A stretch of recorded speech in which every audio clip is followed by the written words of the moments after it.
What up, what up? How you doing, William? That was a relatively quick start as well, fun fact. As sad as it may be to admit. Um, I'm excited. Today, we're gonna continue the grind for a shiny Charmander, and hopefully, minimum, we're gonna get 2,000 resets today. That's my goal. I have a goal of 2,000 resets. We'll see here. Let me get the music booted up. And also, I guess before I turn on the music, I should say that my chat has done a very good job of keeping me honest throughout these live streams. So, someone messaged me between the last shiny hunting live stream and this shiny hunting live stream, and they told me that apparently in my last shiny hunting live stream, I skipped 2 resets worth of Charmanders. So what I mean by that, to explain it in kind of simple terms, is the number right now on screen says 1600, as does it on my clicker here, 1600. But apparently, after last stream, I only had 1,592 shinies. So I need to update that. So the number is going to sit at 1,592, and we'll have to do 2 resets of 4 to catch back up to the clicker here. That way we're being honest, we're being truthful, and I'm not, you know, I'm not making the numbers bigger than they are. You know, I'm not trying to lie with this series. I want to be honest and not exaggerate. All right, we're not cooking the books, I guess that's what I'm trying to say. Anyways, that was a lot of talk. Just to explain that we're going to do 2 resets here. And after those 2 resets, we can continue increasing the number on screen, the reset counter on screen. Thank you for the subscription, GG in 2025 on YouTube. I appreciate it. Though now I think about it, very strange it didn't give you a notification. Let's see if I can look into that, maybe fix that. You should have got a notification on screen. Let me see here. Why did that not play a notification?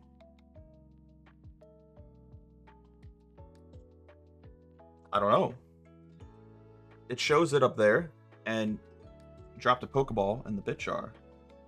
But for some reason, it's not playing the sound. So weird. Okay, well, apologies. I'll see if I can get that fixed between now and the next stream. Anyways. Oh, shoot. There we go. Alright. I'll see if I can get that fixed between now and the next stream. My apologies, brother. Alright, so we did one of our resets for the night to catch back up. We just gotta do one more.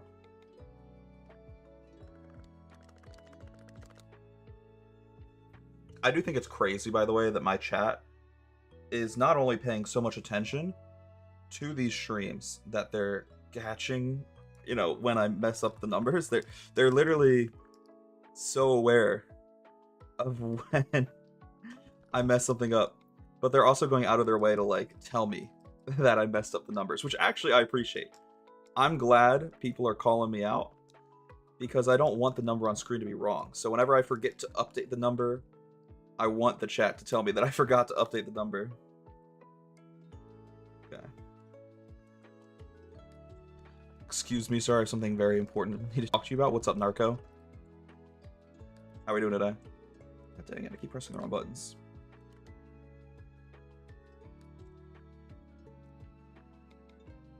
Alright. Just like that, we're at 1,600. Both on the reset counter, as well as the clicker here. So everything's caught up. We're once again being truthful, not only with ourselves, but with the chat, and also with the Lord above. Honest. That's what they call me. They call me Honest Caleb.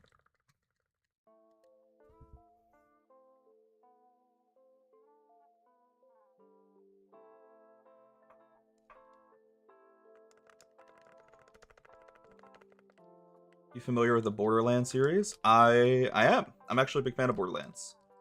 I own all of the Borderlands games, except for, I guess, technically 4 I don't own, but it just came out, so feel like that's not too egregious. Yeah, I have all the Borderlands games. I love Borderlands 2. It's probably my favorite one. I haven't tried 4 yet, just because I don't know. I've heard mixed reviews from different people. Some people love it, some people don't like it. Still need to check it out for myself. Hey, what's up? How you doing, super guy? What are we at here? 1604? I think so. We're just gonna keep grinding. I think the goal for the night is to get to minimum 2,000 resets. If we have more time, we can go above and beyond that, but minimum 2,000 resets. I don't think it's that crazy either. It should only take us like 2-3 hours to do that. We'll see. I mean, as long as I don't make any like egregious mistakes. Which is one problem I've been having. Playing 4 games at once, I sometimes just make the dumbest mistakes where I press the wrong button or do the wrong thing, and then it slows this entire process down. So as long as we can be smart about how we go about this, we'll be fine. Everything's gonna be fine.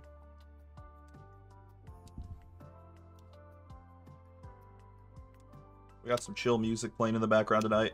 Just because, I don't know, I need some relaxing vibes. I'm so exhausted, and you would think then maybe it's not a good idea to play relaxing music. It's just gonna make me want to fall asleep more. But like, I just couldn't bring myself to play like EDM in the background. Just listening to hype dubstep. I'm just not in the mood for it tonight. I probably should, because again, it would wake me up, but that's okay. 1 and 2 I spent months of my life on, so nostalgic. But 3 and 4 have been just disappointing. That happens a lot nowadays with games. COD's been trashed since Black Ops 3. I kind of agree with you there. I feel like COD has not been good in a while. But yeah, I also agree with your comment on Borderlands. Like, I love Borderlands 2. It's my favorite in the series. I have Borderlands 3. But I don't know if I could say that I love it. You know? It's just kind of there. It just exists. And like I said, I've heard such mixed reviews from my friends who did buy Borderlands 4 about whether or not it's worth it. So I still haven't even bought it because I don't know if it's worth it. I only play old games nowadays. Same. I mean, quite literally same. That's why I'm playing 2 Game Boys and 2 DSs at the same time. I want to play some retro games on stream. And thankfully, once we do find the shiny, I only have to play 1 game at a time, and I can actually stream that game directly. Like, I can screen capture it with a capture card. The only reason I can't screen cap currently is because I don't have 4 capture cards. I only have 1 capture card for one of these devices. Which, you know, understandable. I don't got the money for 4 capture cards. If I did, though, we wouldn't have to point a camera at these.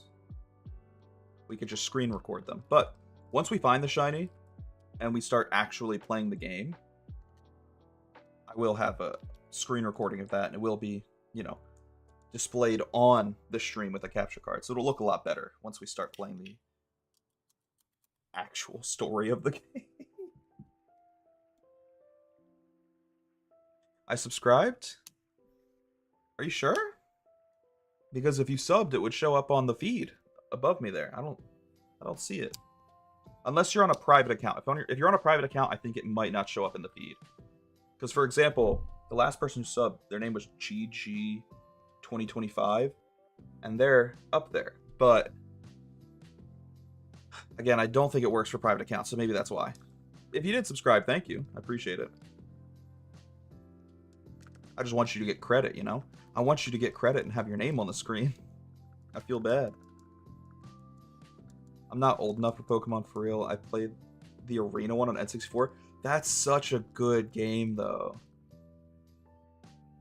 I mean, if you're gonna play one Pokemon game, especially like one of the side games, like a spin-off, that is the one you play.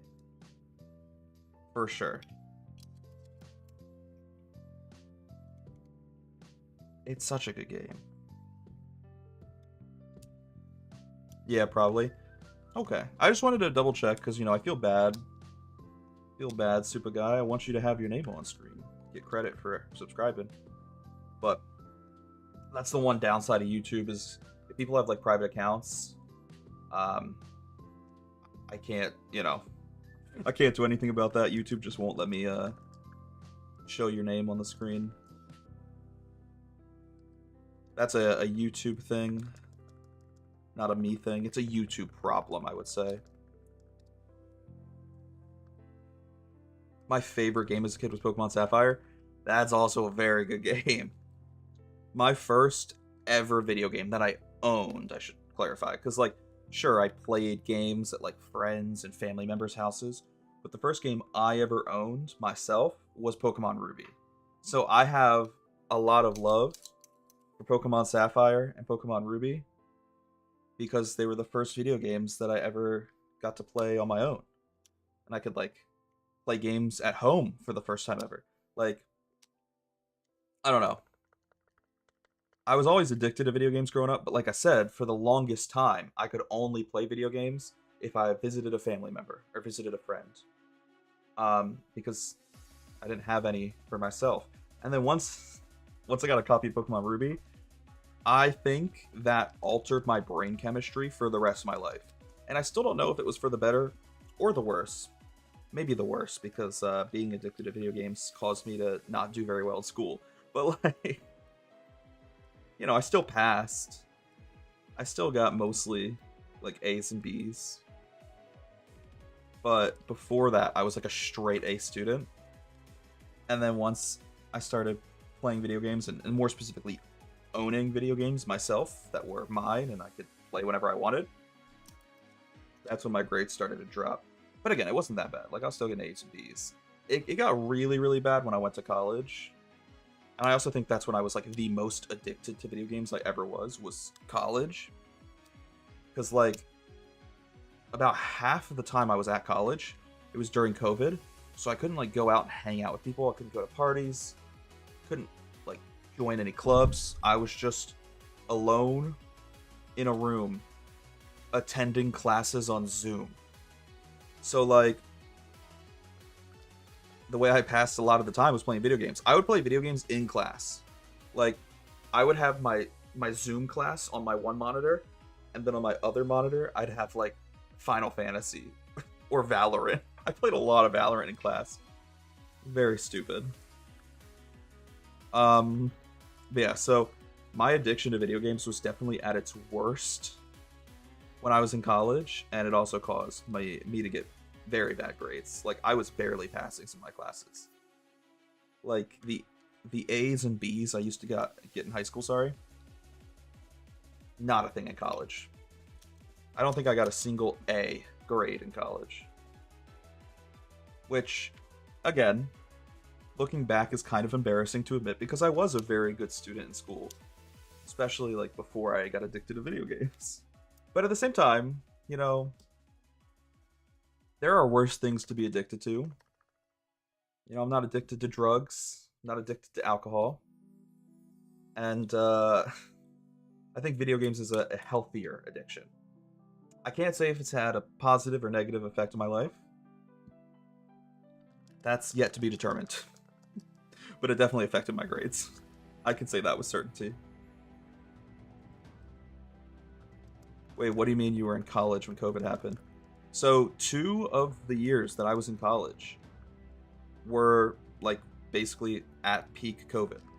2020, 2021, when, like, everything was shut down. Like, my college campus for those 2 years did not have a single in-person class. Every class was held over Zoom. So, yeah, it was kind of a bummer. I didn't really get the full college experience. Like I said, I didn't get to join, like, any clubs during that time, didn't really hang out with any friends, couldn't go out and, like, party, couldn't do anything. Like, it's part of the reason why I only have, like, 2 friends from college still. I should clarify, like 2 friends right now. I had more friends back then in college, but because we couldn't hang out with each other, um, it was a little difficult. I have to go, but when's your next live? Probably in like 2 days. I'm working tomorrow, so I don't know if I'm gonna go live tomorrow. But maybe in like 2 days, we'll see. I want to play Sonic Racing Cross Worlds, and that comes out in 2 days, so very, very likely that'll happen. But anyways, to finish my point, sorry. I distracted myself. Because, like, the 2 years I was in college were peak COVID, I made a couple friends, but they weren't, like, friendships that lasted, you know? Because we couldn't hang out and see each other or go places or talk in person. So I had more than 2 friends while I was in college, but now that I've, you know, been removed from college for... How long has it been? Oh my gosh. 4 years? Yeah, it's been like 4 years since I was in college. I only have 2 of those friends left. There's only 2 people from college I still talk to 4 years later. And I partially blame that on COVID.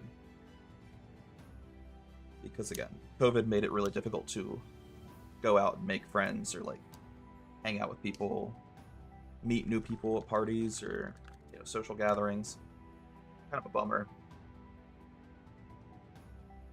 I think the first game I ever owned was COD World at War. I feel like whenever I ask that question to the chat, or like someone in chat asks me what the first game they ever owned was, it's a really good way of estimating roughly how old someone is. Like, me admitting that my first ever video game was Pokemon Sapphire and Ruby, like, you can kind of put an age on me, because Pokemon Ruby was a Game Boy game. It came out in like the early 2000s. And, you know, I'm not going to be a 2-year-old playing Pokemon. That'd be kind of crazy. So you can kind of just do the math from there, you know? It's a fun little way to, like, figure out how old people are, or, like, what generation they're in. You ask someone what their first ever video game was, they say Pong. You know that they're a baby boomer. If someone says, like, The Legend of Zelda, and then you ask them which one, and they say the original, probably Gen X.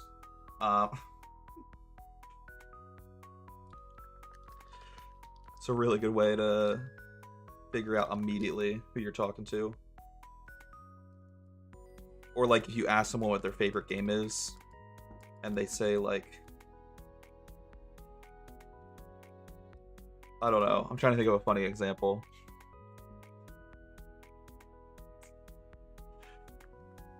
Oh shoot, I pressed the wrong button.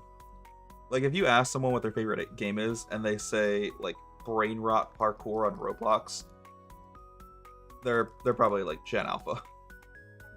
Hi Abby. Oh yeah, you can take it then. Yeah, it's fine. Oh yeah, okay. No, I didn't. Thank you though. Yeah, you can have the iPad. I think it's on like 60% right now. Oh, you're okay.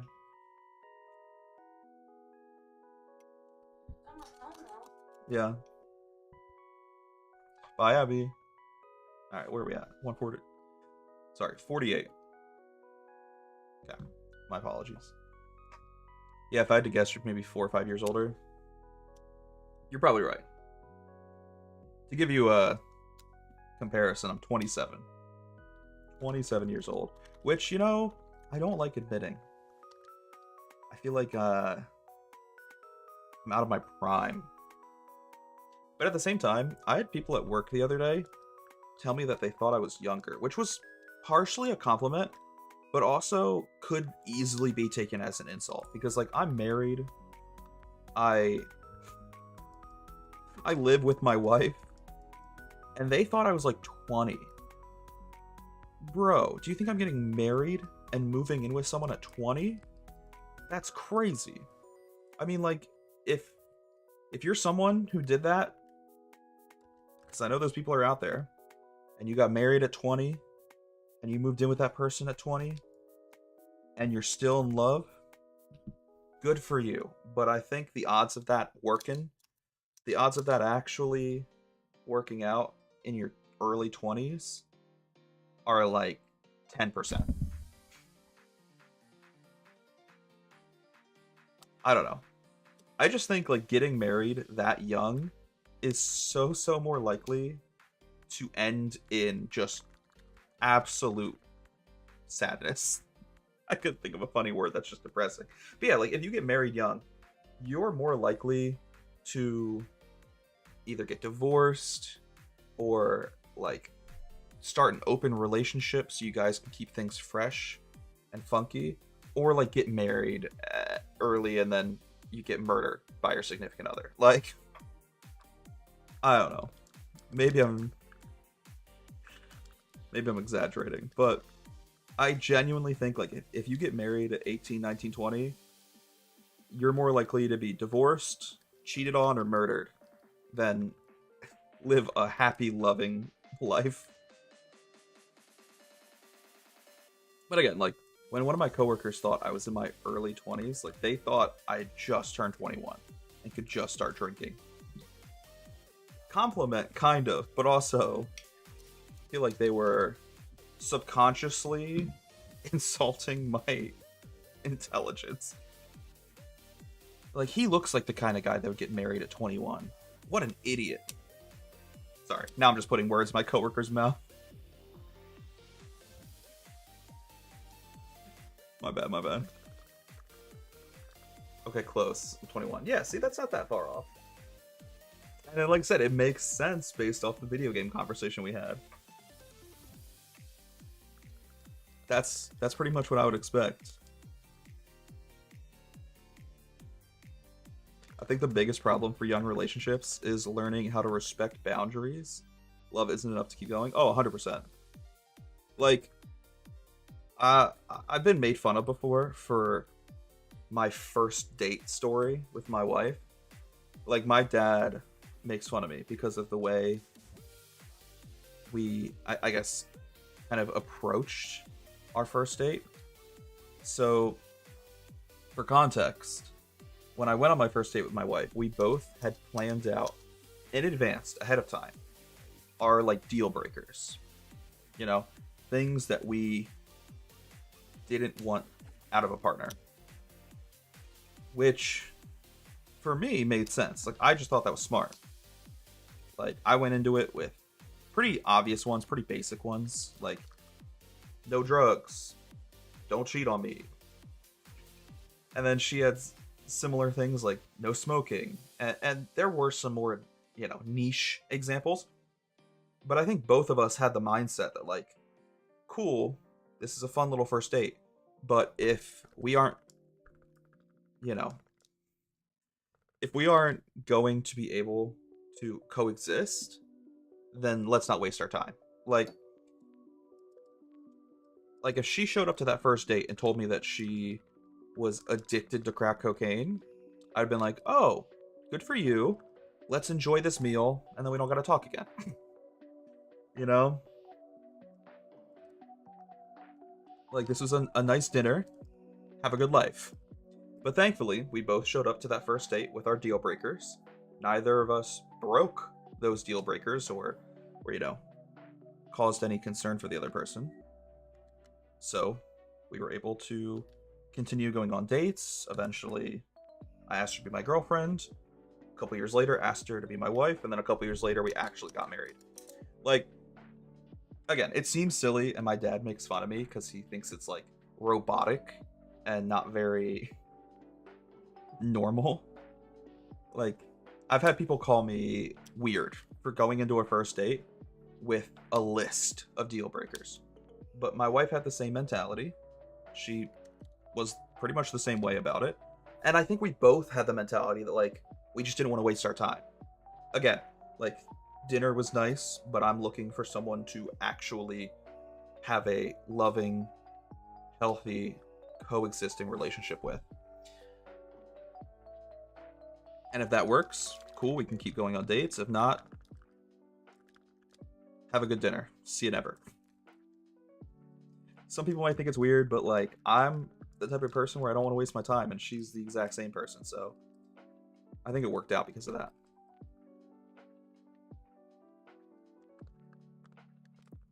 I don't know. Like I said, to me, it's not weird, but I can understand why other people think it's weird, like my dad, to go into a first date and instead of the stereotypical questions you ask on a first date being like, do you have any siblings? Our questions were, do you smoke pot? Do you do you inject heroin? I don't know.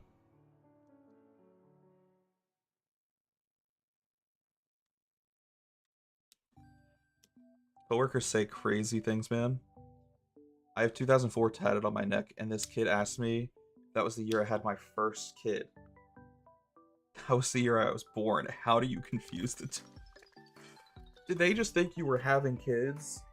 Like, the womb? What are we doing here? They look at you and they think to themselves, yeah, that person's probably a medical anomaly. The youngest to ever give birth. You popped out the womb, and your kid popped out the womb with you. Like, what, bro? That's insane. Nah, man, if you go into a first date with a list, that's how you know it's not just for fun. You're trying to settle down, not waste your time.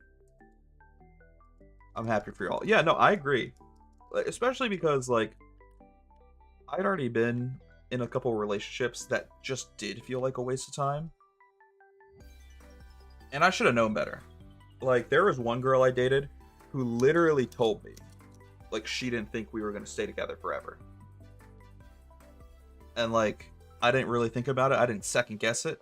I didn't even question it. Like, it didn't ring any alarm bells in my head because I don't know, I didn't care, I guess. I was very casual about that relationship. It was basically just a way for me to, like, have a companion, to not be alone, which is the exact opposite mentality that I think you should have going into a relationship. Which is why I'm glad that I, like, grew up, matured out of that, and by the time I met my wife, we were both, like, in that mentality of, let's not waste our time. We weren't trying to, you know, mess around.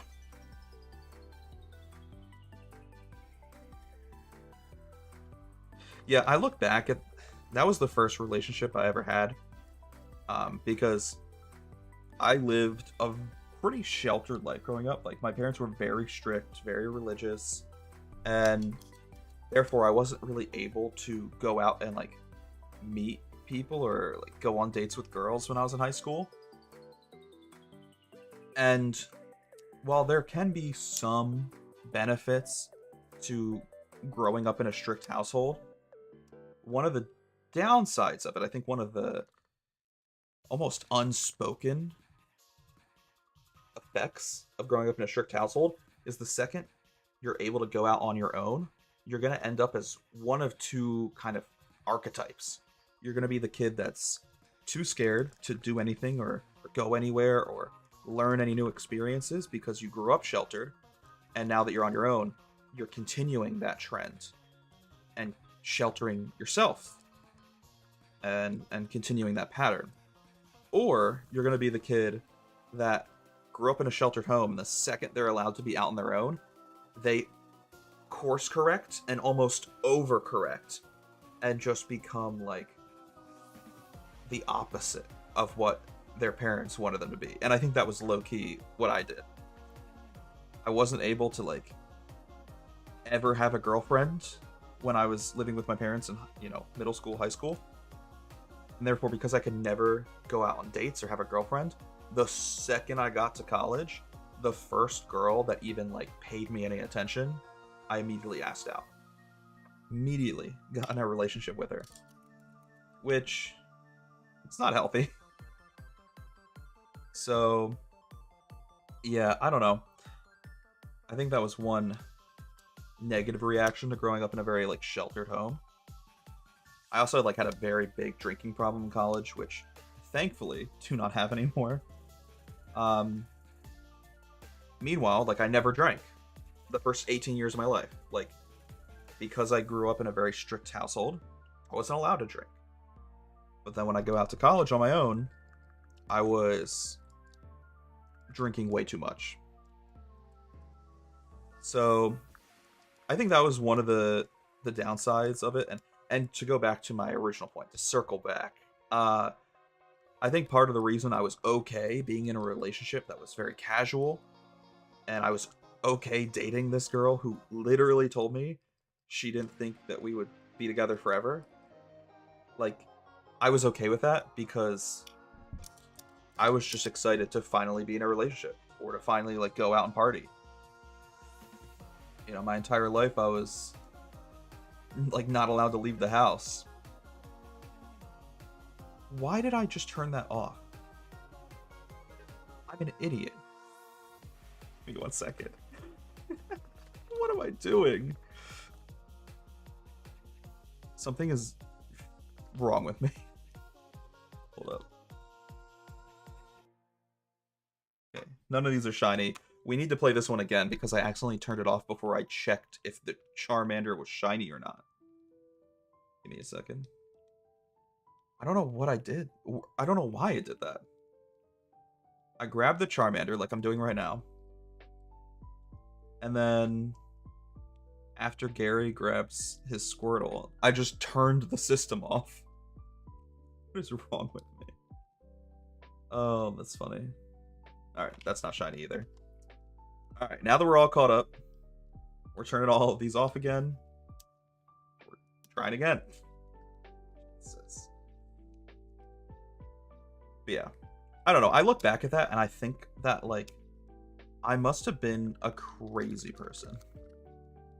Like, when I look back at that previous relationship, I ask myself how I was okay being in that situation. Because nowadays, like, I'm a very serious person. I mean, that goes without saying. And when it comes to my relationships, like, I'm very serious about the seriousness of that. That's so redundant to say. Oh my god, sorry. I sound like an idiot. But, like, you get the point. I care a lot about the relationships I have with people, not just the relationship I have with my wife. And I want those relationships to be real. That's how I think nowadays. So that's why it's so crazy to look back at, like, college Caleb and my willingness to just be in a casual relationship that I knew was not going to last.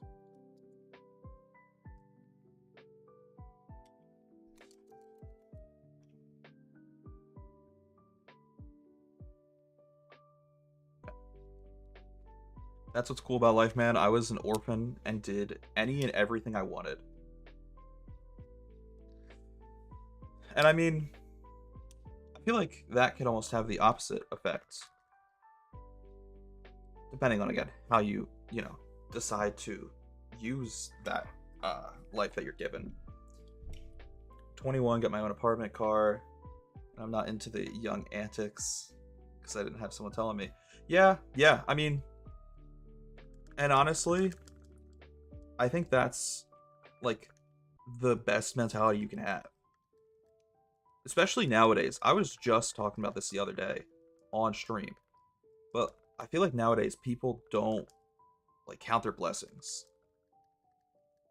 They just always think about something that isn't going their way in their life or something they could be doing better in their life. And while it's not bad to strive for better, like, I'm constantly trying to better myself. Just this year, I left my previous job and started a new one because I wanted to find something with better pay and better professional growth. But again, while it's not bad to, like, always want to better yourself, I think a lot of people get stuck in that mindset and that's all they can think about. They don't think about, like, the blessings they have right now, or they just don't care and they want to, like, complain. I feel like last couple years I've tried to focus a lot more on, like, what blessings I have and appreciate those more. That's a lot of people's first mistakes usually. Your first love is there just to teach you a big lesson. You taught your self-worth. Yeah, you're not wrong there. Because why would you stay with someone that doesn't want you? Yeah, you know, I wonder the same thing nowadays. But it definitely taught me a lot of like maturity, and it even taught me like things about myself that I had to work on and improve. And I don't know, I even try to count that as a blessing, because like if I had never gone through that shitty relationship, I probably would not have improved those things about myself. I would not have experienced that growth and maturity. And then if I didn't go through all that, by the time I met my wife, I would still be the same immature, dumb kid that I was. But because I did go through it, by the time I met my wife, like, I was a compatible partner for her. And, you know, it's still not perfect. Always trying to, like, grow and improve and just be the best partner that I can be. But I think having that experience ahead of time helped me actually, you know, create a loving relationship that I'm still in today. Which I'm thankful for, because, again, if I was that immature version of myself still, I don't think I would be married to my current wife. And if I was, God help her. She would have had to probably put up with a lot of bullshit.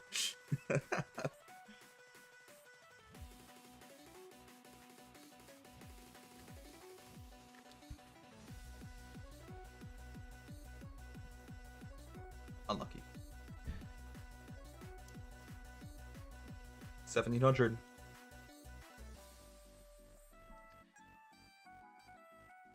Yeah. No, I 100% agree. I think you constantly have to like learn and grow, and some people don't focus on that. They don't even think about it. And I just feel like that's a missed opportunity on like your life. I know that's a very broad term, but like if you live your life never trying to learn anything new or like grow or improve yourself, then I feel that as a waste. I don't like speaking on other people's, you know, lives, but like for me personally, I would feel like I was wasting what little time I have in my life just staying stagnant.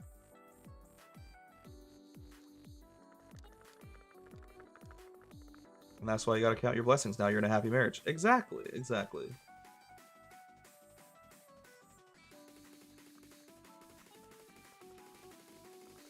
You know, I said I wasn't gonna listen to like hype music today, and then somehow this got on the playlist. Somehow this made it into the shuffle. Not really sure how.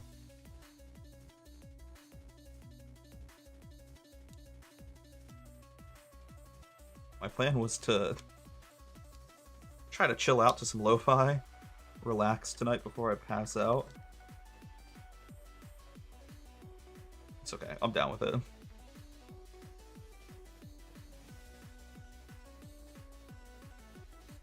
Yeah, I still think my goal is going to be 2,000 resets. I want to get to 2,000 tonight.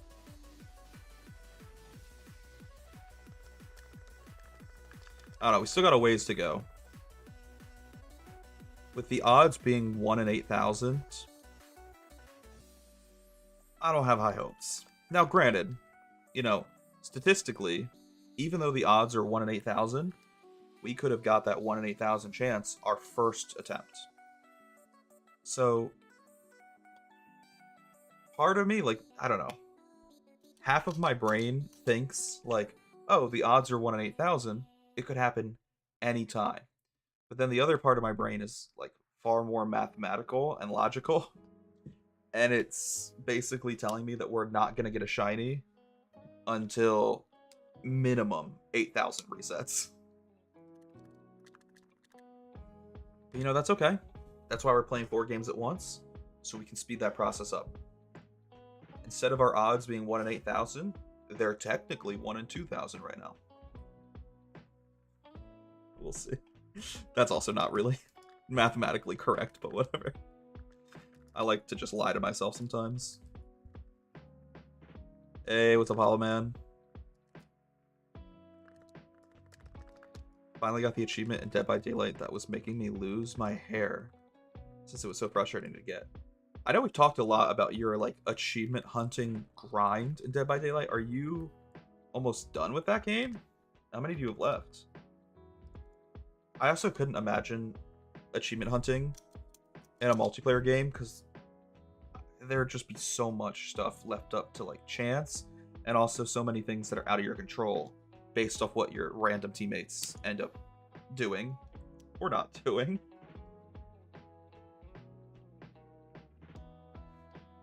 A curse most gamblers have, I'm sure. Dude, that's so funny to word it like that. You know, my odds are technically 1 in 2,000, not 1 in 8,000. Might as well spin again.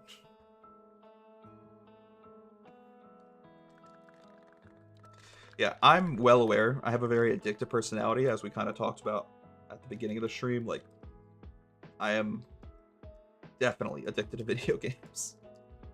And therefore, I'm kind of glad that I don't have any vices that are worse than video games. Like, we talked as well about how I used to have a drinking problem in college. And I think the reason I had a drinking problem in college was not only because, like, I grew up that very sheltered life and was trying to overcorrect from that. I think that played a part of it. Like, growing up sheltered, going to college, and then wanting to party, like, get the full experience. That was part of the reason that I drank a lot. But I think the other reason I drank a lot is just because I have an addictive personality. So I'm glad I don't drink anymore. And I'm also glad that, like, I've never once gambled. I've never even done, like, a scratch off. Because I worry that my addictive personality would lead me to just completely nosediving down that rabbit hole. Especially, like, if you get a hit your first go around. Like, say I went out to a casino with $200 and I come out of there with 400. That would only make me want to go back. Like, so that's why I have just avoided gambling altogether. I don't even like doing scratch off tickets. One year, my parents got all of us, and by us I mean me and my siblings. They got me and my siblings scratch off tickets just as like a stocking stuffer, and I gave it to my wife because I'm like, I'm good. I don't want to let that affect my psyche, because I also just don't trust myself. Oh shoot. 1720. Let me update the number on screen there. Make sure the reset counter is correct.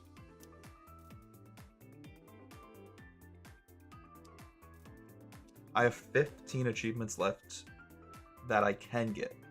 Technically, though, I need 35 more, but I don't have the DLC required for it. You know, I think we have talked about this, actually, because I'm pretty sure I went on a very long rant about how much I hate when video games require DLC to 100% the achievements. That's like my biggest pet peeve, especially because like I love unlocking achievements in video games, specifically on Steam. I'm a big achievement hunter on Steam, and there's a couple games that I own that I have every Steam achievement in the base game, but I don't have the DLC, and therefore I don't have 100% completion of the achievements. And that makes me so mad.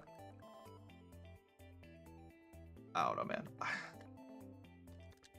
I just think it's a shitty move to hide achievements and lock achievements behind a paid DLC.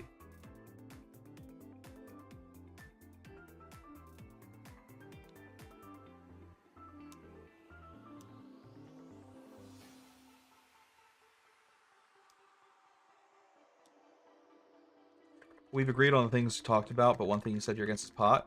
Oh, so that actually wasn't me. That's my wife. One of my wife's deal breakers was just smoking in general. That wasn't one of my deal breakers. Sorry, to clarify. I realized that conversation, that story was a little confusing because I was going all over the place. But yeah, to reiterate and explain the story a little bit better.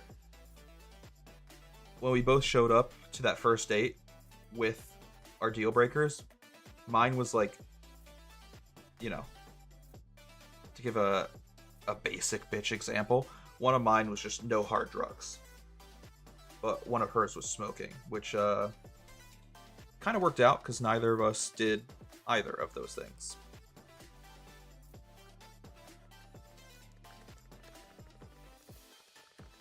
I do smoke weed on the daily.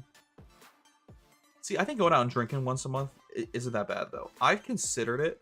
Like, just last night, my wife and I went out to dinner with two of our friends. It was like a nice little double date. And, like, I considered ordering something. Especially because I wasn't driving home. But, like, I don't know. I still just don't trust myself. I don't think, like, if anything, I've heard from people. I don't know how true this is because I haven't done the research myself, but, like, I've heard having, like, a drink once a week is good for you. But yeah, I don't know. I don't know exactly how true that is. You did go on a rant about that, but it got brought up over a different game? Really? I don't even remember what game we were talking about. I just remember ranting about it. Oh, it was Hollow Knight. Really? Man, my memory must be terrible because I don't remember ranting about Hollow Knight. I remember ranting about achievements, and specifically achievements being locked behind a paid DLC. Somehow I have no recollection of Hollow Knight being the subject of conversation.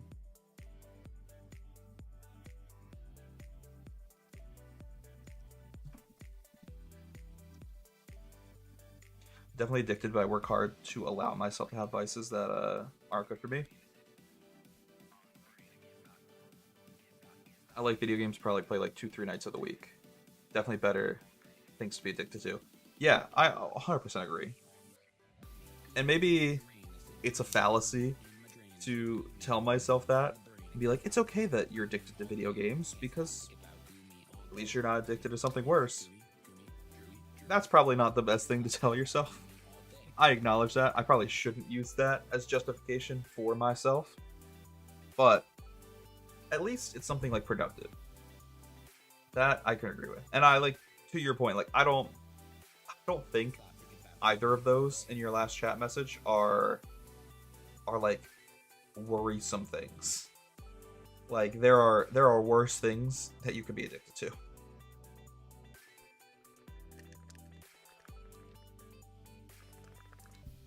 Like, I don't know.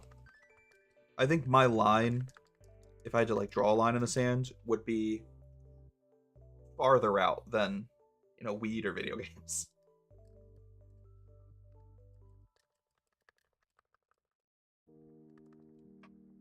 I draw my line in the sand at like being addicted to like sex or something, or like hard drugs. Because I know people who have been like, sorry, I realize this may be a little silly to use sex as an example, but like I know people who have lost relationships over their addiction to sex. Like they just couldn't help themselves from cheating, which ultimately resulted in like them getting divorced. Like I have at least 2 examples of that from my like family and friends. People that have lost their spouse because they were too addicted to sex. So I think I would draw my line in the sand there. Like something like that. Or again, like hard drugs. You know, if you're addicted to cocaine, I'm not going to say that's okay. I'm not going to support that, you know?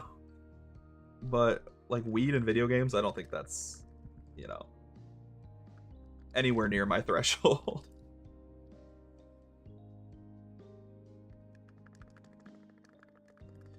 You weren't ranting about Hollow Knight. You praised it when I brought up that the DLC was free. You have to purchase it. Oh, dude, this is all making sense now. It's all coming back to me. Oh, okay. Thank you, Hollow Man. That makes sense. I do remember this conversation now. Because I was talking about that, you know, I hate when games lock achievements behind DLC, as I've already said once tonight. And then you were talking about Hollow Knight and how Hollow Knight had the free DLC. Oh my god, that was only a couple days ago that we had this conversation too. That's the crazy thing. We had this conversation like 3-4 days ago. And I already forgot it. Oh my god. That's so funny. They kind of go hand in hand, TBH. Yeah, they do. You're not wrong, brother.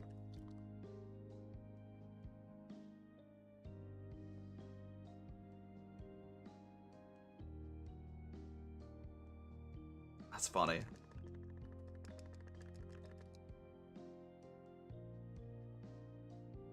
I don't know why. I just like completely blanked out on what I was trying to do.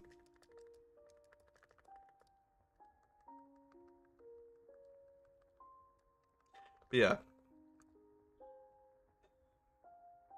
I think my addiction to video games is very apparent by the fact that we're playing 4 games at once tonight, but that's also just because I love me a good shiny hunt.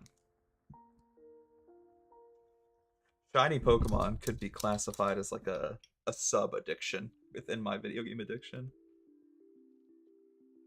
So that one comes and goes. I'm always playing video games, but I'm not always playing Pokemon. Lately, I've been trying to play different games and expand my, I don't know, library of video games. But it hasn't gone that well. We played a couple new games this year. You know, I've played a couple things that I've never played before this year. But I still struggle to go back to like the same 4 or 5 video games all the time. Like, I'm always either playing a Pokemon game, Minecraft, like a shooter game, or like Stardew Valley. I love Stardew Valley. I'm constantly just playing the same games, which is a habit I'm trying to break. Slowly trying to break out of that cycle.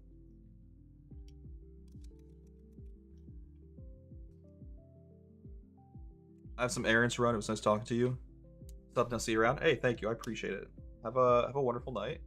I see. This is the second time tonight that the sub hasn't shown up on screen, but I think it might be a problem on YouTube's end. Like I said, sometimes people's subs don't show up, and I think it's if they have their like subscription list privated, which is such a bummer. I wish YouTube would change that. But thank you for the sub. Apologies you didn't get your name on screen, but I appreciate it nonetheless. Don't feel bad. When I stream, I quickly forget about a lot of what is said in the chat. It's not that I don't care, which, same here. I feel like I should say that. It's not that I don't care. I think it's sometimes that I just have a terrible memory, and also like there's so much that can go on in a chat in one stream alone that remembering my conversations from a chat 5 streams ago is difficult. I also agree, Holoban. Like, if you're multitasking between chat and the game, it's way harder to retain that information and actually store it into your brain. Like, I'll catch myself sometimes, especially if I'm playing a game that requires a lot of my attention, like a shooter game, for example. I'll catch myself responding to the chat almost in a subconscious way. Like, I'll look over, read the chat, say something, and then immediately I've already forgotten what I said. It's like I replied to the chat without even thinking. My subconscious replied to the chat. And then I catch myself and I don't even know what I'm saying. I don't even know what we're talking about because I'm so focused on the game. It's a problem. Sometimes I'll be honest about it too. Like, I will admit it to the chat. I'll be like, I'm so honest. I don't know what we're talking about right now. I have no clue what's going on right now.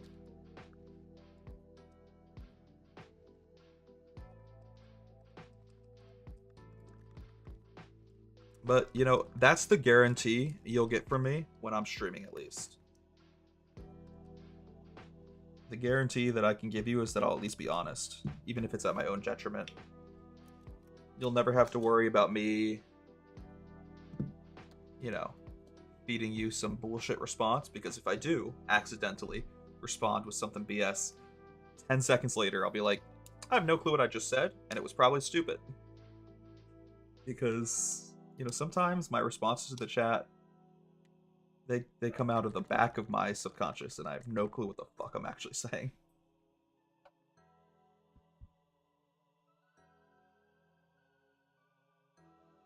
I also think, like, you know, a lot of streamers nowadays, they try to play like a persona of themselves, which is very good for getting views. Like, if you play a character you can cater that character to be as likable as possible, or to get you as many viewers of a certain demographic as possible. For example, I feel like a lot of streamers nowadays, the character they play is either like a clown, not literally, they're not putting on a wig and makeup and a red ball on their nose, but what I mean when I say clown, like, people will make fun of themselves or others when they're a streamer or a YouTuber, really any type of content creator, because making fun of themselves or making fun of someone else is a very good way for people to get views, especially with younger audiences. Like, they'll see a video of a streamer making fun of themselves and they think it's like funny, and then they'll go and follow them on Twitch and show up in their chat and like make jokes about the streamer. And the streamers, like, not only their personality, not only their character becomes making fun of themselves, but like their chat develops this almost character in and of itself. The chat becomes its own character that makes fun of the streamer. And again, it does create a lot of popularity for those people. It creates a lot of viewership for those people. But to me, it just feels like an ick. Conversely, you'll have streamers who like get really popular because they make fun of other people. And I think that's also just kind of gross. I don't know. But to go back to my original point, nowadays, content creators online, they'll like create a character of themselves, and that character is usually one of two things. The first one we just talked about, being kind of a clown, and the second one is just like being a hype beast. Like, everything you ever do is the most exciting thing you've ever done, and then don't worry, chat, tomorrow we're doing something even more hype. Like, today we're blowing up a Ferrari, tomorrow we're blowing up 2 Ferraris. And that one also gets a lot of views with the younger demographic. And I think the reason those two character types are so popular is because they both cater to kids of a younger demographic, and kids are going to be the most popular demographic you'll have online. They're going to be at least the most populous, because there's more kids watching a Twitch stream than 40-year-olds, obviously. So if you can cater your content to children, you're more likely to get views. I say all this just to kind of explain my frustration, especially lately, with live streaming. And it's less frustration on myself. I'm not frustrated about my stream or my, small viewership. I'm happy with that. Like, I think it's fine because this is just a hobby for me. When I say that I'm frustrated, it's not frustration within myself, but frustration towards the live streaming community.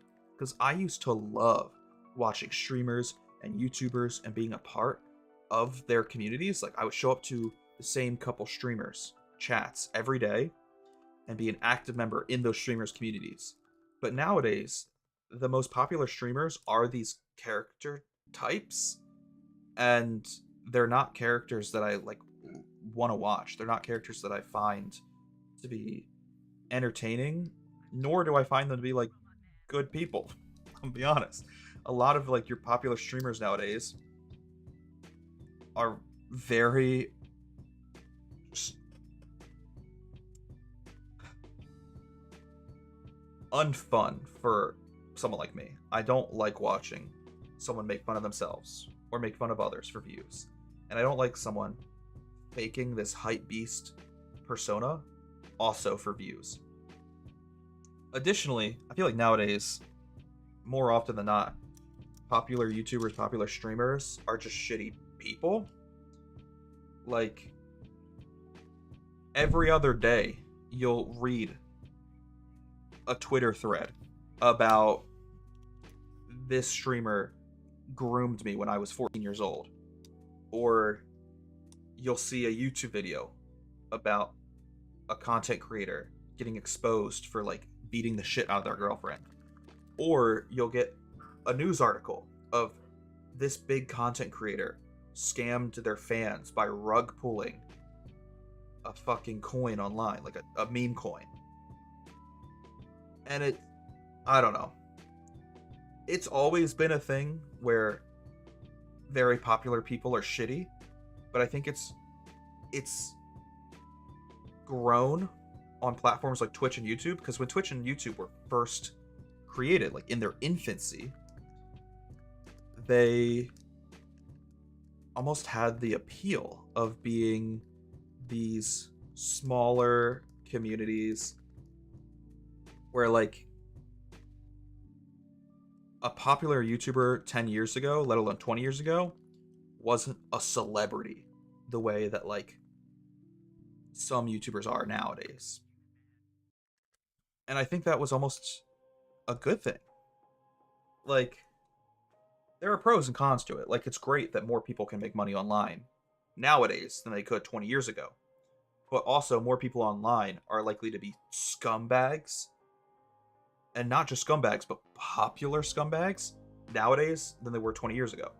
Because 20 years ago, there wasn't an incentive to scam your audience on YouTube for money. Because your audience on YouTube was like 2,000 people. And that was the most popular channel 20 years ago. So, like, there was less reason to scam your audience because, sure, scam your audience of 2,000 people. You'll maybe make a couple $100.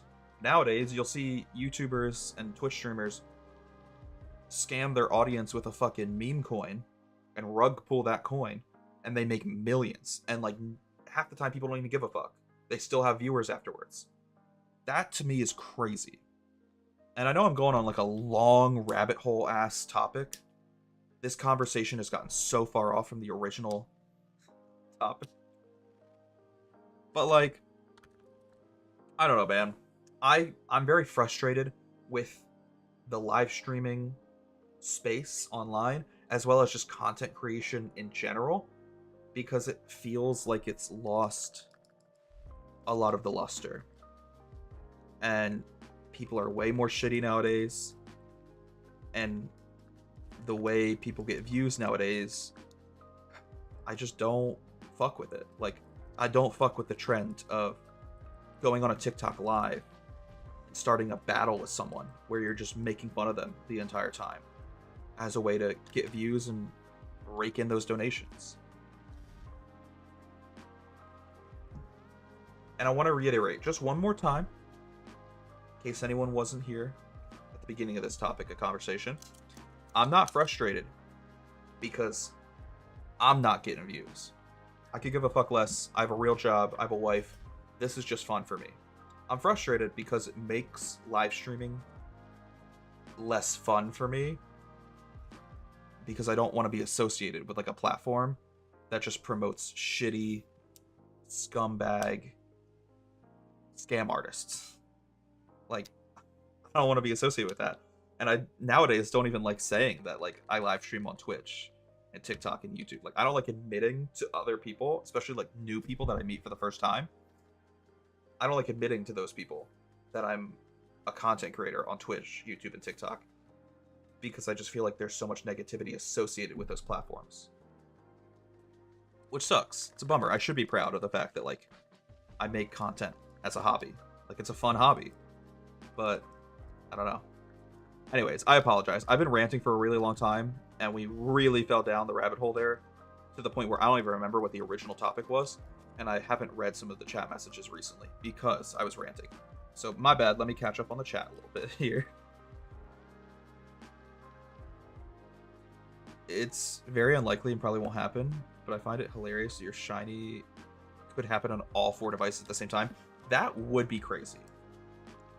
I think that would be, like, what would be the odds of that? Like 1 in a million? Probably more. Hold up, we should be able to do the math here. Give me a second. And if I can't do the math, I can just Google it. I find it annoying, TBH. It's very superficial, not genuine, and makes me question everything they say, because they can't be fully trusted if they can't be themselves. 100%. And that's, like, part of the reason I'm so frustrated and so bummed out about content creation nowadays, because some of the people who are the biggest content creators, the most popular, are so fake that like even if they make good content, even if they're a good person who makes good content, they're not scamming their audience, they're not, grooming teenagers, even if they are this like model citizen, their personality is oftentimes so obviously fake that like why would I support someone if I'm just supporting like a character? It would be the same as like being a devout fan of someone from a TV show. Like you're not a fan of the actor, you're a fan of the character on a TV show, which I know some people do. Some people are huge fans of TV characters, but that's just not me. And that's not something that I can really get with. It doesn't excite me. It doesn't make me feel like a proud viewer of those streamers. So like a lot of streamers nowadays I just don't enjoy. And it does sound exhausting, as you said in the chat. Like it sounds very exhausting to just be this character of yourself and to never be genuine and to just do whatever it is to get views, even if it is opposite of who you are inside. And I don't know. I don't like watching those kind of streamers.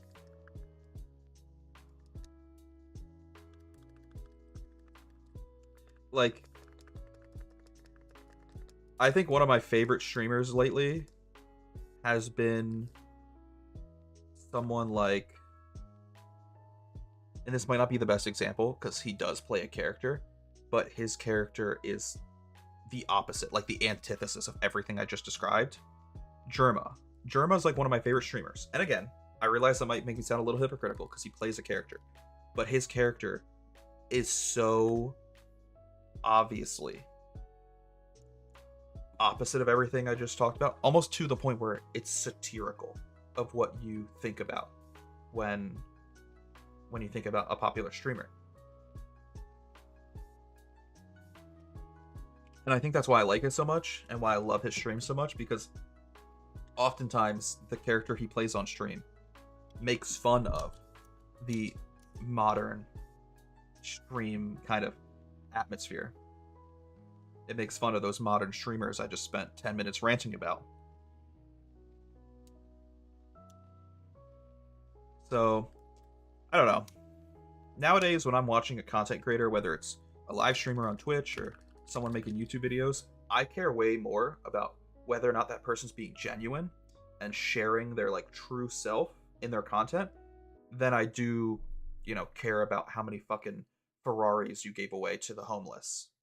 Like I don't give a fuck. Because I don't know. That to me just comes across as performative and not entertaining. Let's take the Nintendo Switch 2 for example. What a wild way to start that comment. I'm not making fun of you. It's just the fucking least expected transition I would have ever thought in my brain. Like, that transition it's so good.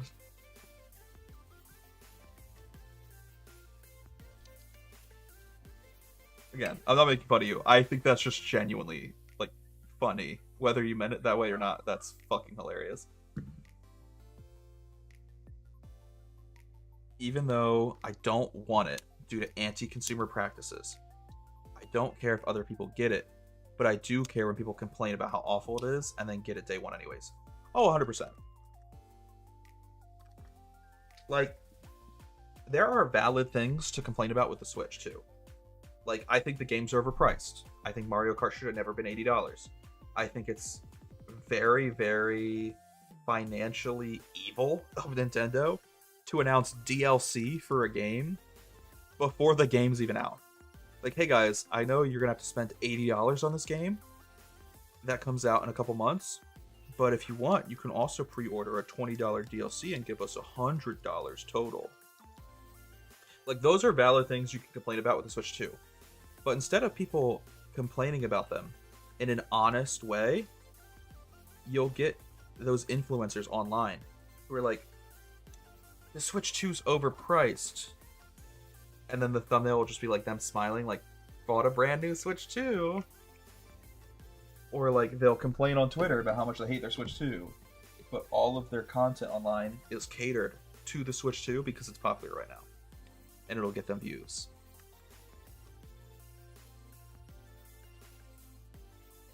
I don't know, man.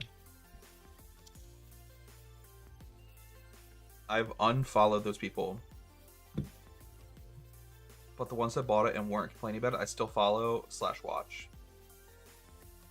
Yeah, I don't know, man.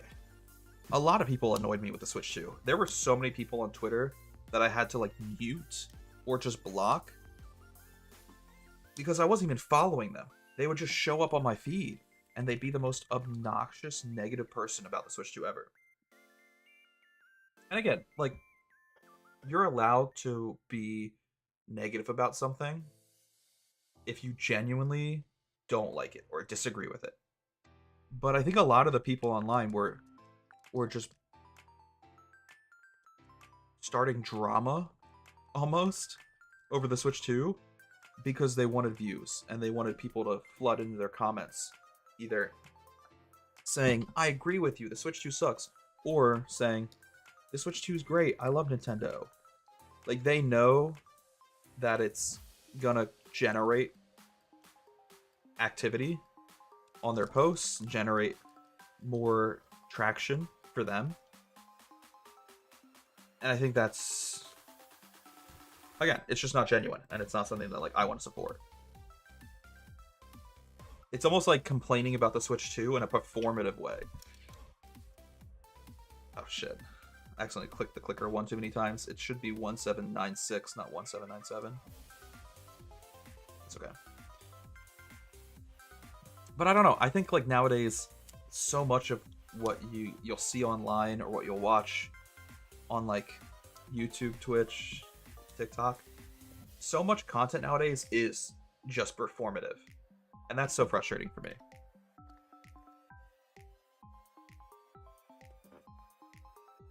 I think it's just been a growing problem. And it's only gotten worse and worse as time goes on. Like, no one can be genuine anymore. Like, everyone online nowadays is just performative. They're putting on this, like, face or this character, to go back to, you know, the topic previously. Like, everyone's putting on a character of what they want to be or what they want people to think they are. Like, how they want their fans or viewers to acknowledge them. Like people want to control the headcanon of others. It's not enough for you to be performative for yourself. You also need to be performative for your fans so you can control what they think about you. Which is insane to me. Like, that's so crazy. Just be yourself. Like, I don't know why it's so difficult for people to just be genuine. And I know, like, we've been talking about this for a while, so I'm probably repeating myself and getting a little redundant with these topics. But, like, it's, I don't know, it's just so simple to me that, like, I don't understand how it's thus so difficult for other people. Mudahar's a great example. He literally told people not to buy it and complained about how awful it was, then immediately turned around and purchased it right away, along with a lot of other people. You know, I didn't know that, but I'm not surprised about that, because Mudahar is actually someone that I unsubscribed to about a year ago now, because I was growing very tired of some of the ways he acted, either in videos or the way he reacted to situations. And again, like, something I really respected about him when I first subscribed is, like, I thought he was very honest, like, genuine, to use that word again. Like, I thought he was a very honest and genuine YouTuber. But over time, it started slowly fading away. And maybe I just had rose-tinted glasses. Maybe he was never the YouTuber I thought he was.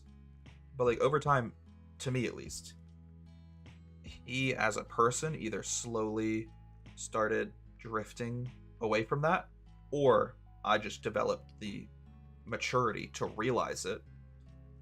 And I unsubscribed to him about a year ago because I'm like, he's not the person I thought he was. And a lot of the things he would say or do, I just didn't agree with. They felt like, I don't know, contrary to the character that I originally subscribed to. And I've talked a lot about this in such a harsh way. I feel like I should clarify. I don't expect people online to be the most perfect, honest, genuine version of themselves. Because you can't be. Like, there are certain things you shouldn't share online. Like, I'm not going to sit here and tell y'all, like, every little detail about my life because I want to keep some things private. And sure, like, maybe sometimes I will over-exaggerate something to make it sound better than it is.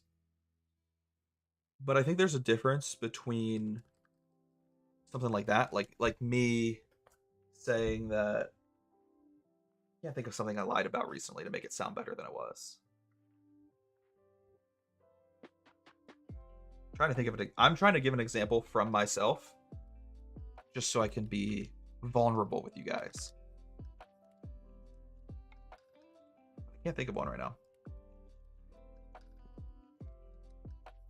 What's something that I like over exaggerated? Sure, I thought of one. Sorry, it took me a second. My car accident. When I first live streamed after my car accident, first live stream back, I went on like a 10-15 minute story about it. And I definitely tried to paint the picture in this very, very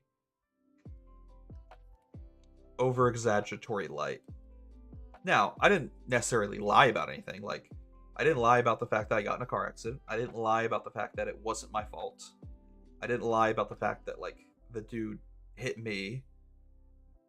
I didn't lie about, like, the fact that I was experiencing some crazy whiplash and my neck hurt like a bitch for about a week after.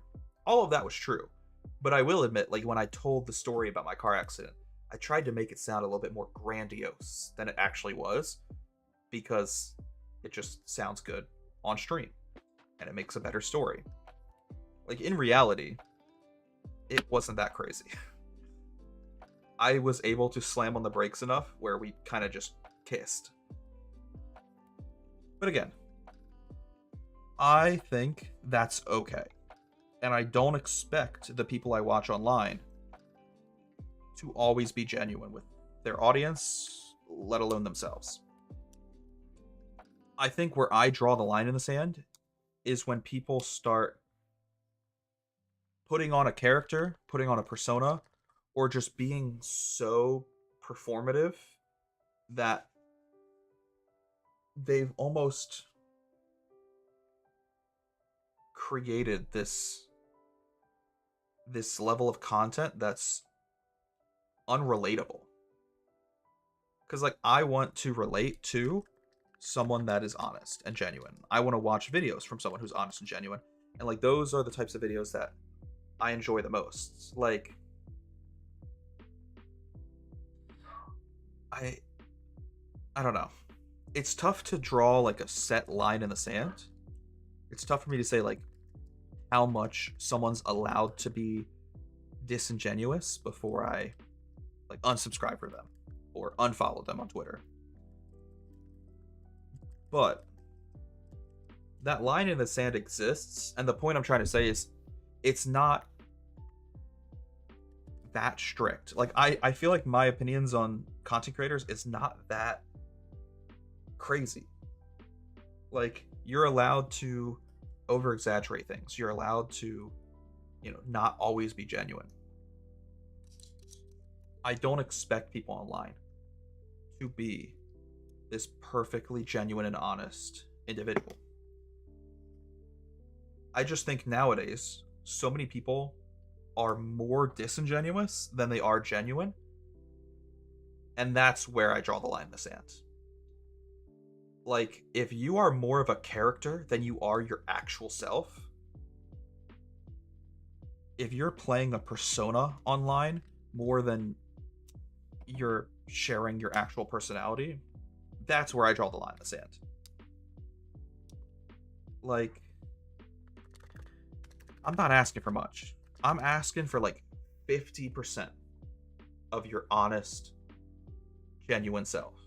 But it feels like nowadays more people are characters and like more people are just fake. Like, majoritively so. Like I said, like, it's crazy to me. I don't know, man. And I feel like that's not asking for a lot either. Like, all I'm asking for is people to be at least like half genuine with their content. 50%. That's all I'm asking for. Just give me half. Give me half of your honest self, and then the other half can be exaggeratory fucking bullshit. But it feels like nowadays streamers and YouTubers are like not half themselves. They're not half honest. They're not even 25% honest. They're not even 25% genuine. They're like 100% a character and 100% disingenuous. And I hate it. Oh, I don't know. Sorry. I realize that we've been talking about this for so long. And I'm probably not making perfect sense because I'm trying to take an abstract concept and put it into concrete terms like 50% or, you know, I realize that doesn't work in real life. Like, there's no metric for measuring if someone is 50% genuine. But that's more of a, you know, imaginary line in the sand. That's just a way of explaining it for me. Where my... I don't know. Where my standards lie. I just can't stand that type of double standard hypocrisy. I was the same with the completionist before all of his controversy. When the controversy came out, it gave me a weird sort of gratification that's hard to explain. Really? It's almost like that meme from Dexter with Dokes. And the meme is like, I know that person's evil, but I can't prove it. Or like, I know that person sucks, but I can't prove it. I see that meme all the time nowadays because I feel like Dexter's almost gotten this second wave of popularity. Dexter's like more popular now than it was ever when the show was running. Like, don't be wrong, Dexter was a popular show when it was first coming out, but it's somehow more popular nowadays than it was back then. I love that meme.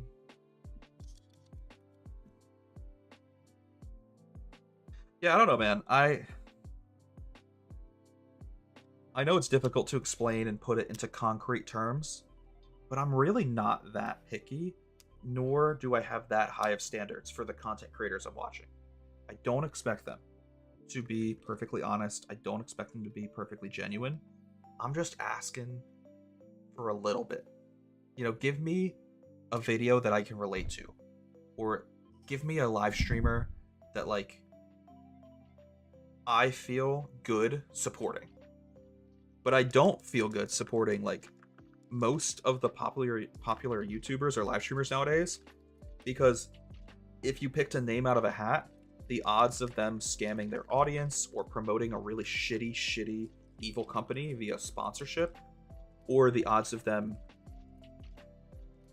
being an abuser or a groomer, like, those are more likely than if you picked a name out of a hat when it comes to popular content creators and that person's a good, like, genuine, like, just normal person. Like, that's, I think, what I'm asking for. I know I've been talking in circles for a while, and this hasn't been the most coherent rant from your boy. And I can admit that I haven't been super coherent, but I'll explain basically everything I've been ranting about in one sentence. Synopsis, if you will.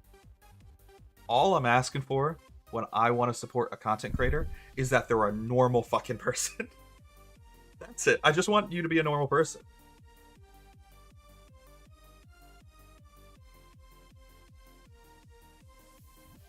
I'm not asking for a lot.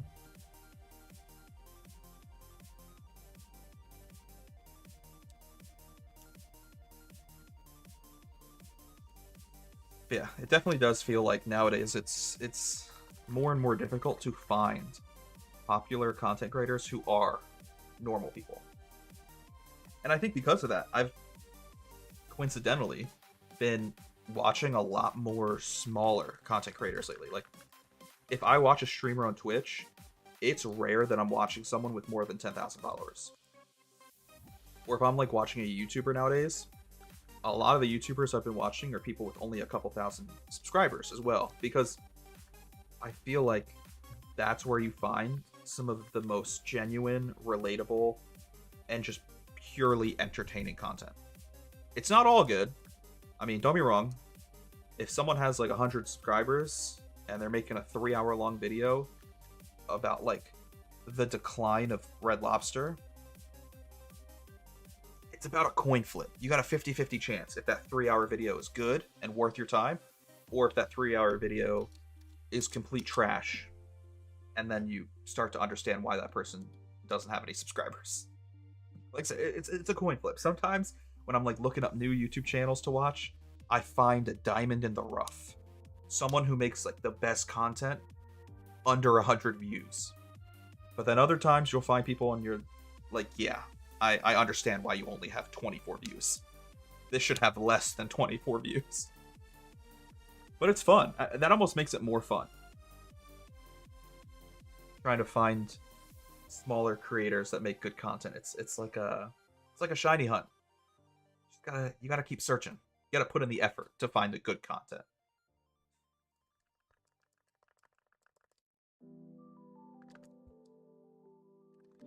Speaking of Dexter, I still need to watch the new-ish show that came out.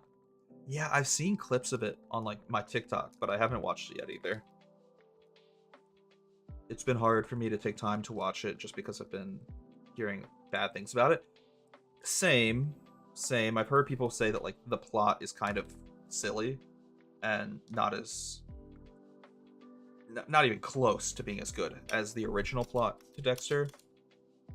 But I don't know, some of the clips I've seen on TikTok make the show seem worth watching. So maybe I'll give it a chance. We'll see.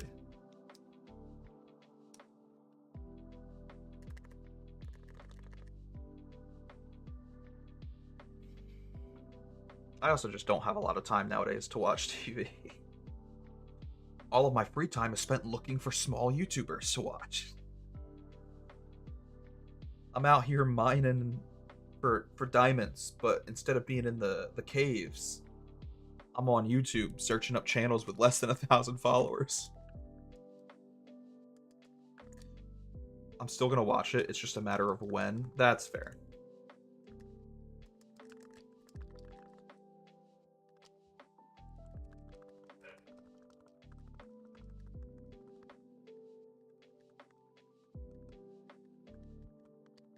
Yeah.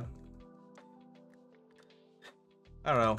It's kind of a bummer because I used to be subscribed to so many YouTube channels. I used to watch YouTube 24/7. I'd always have it on in the background no matter what I was doing. And I feel like as the years have gone on, I've just unsubscribed from more and more people, and I watch way less because I just don't like a lot of the content that's being produced nowadays, especially like things that try to appeal to the younger demographic.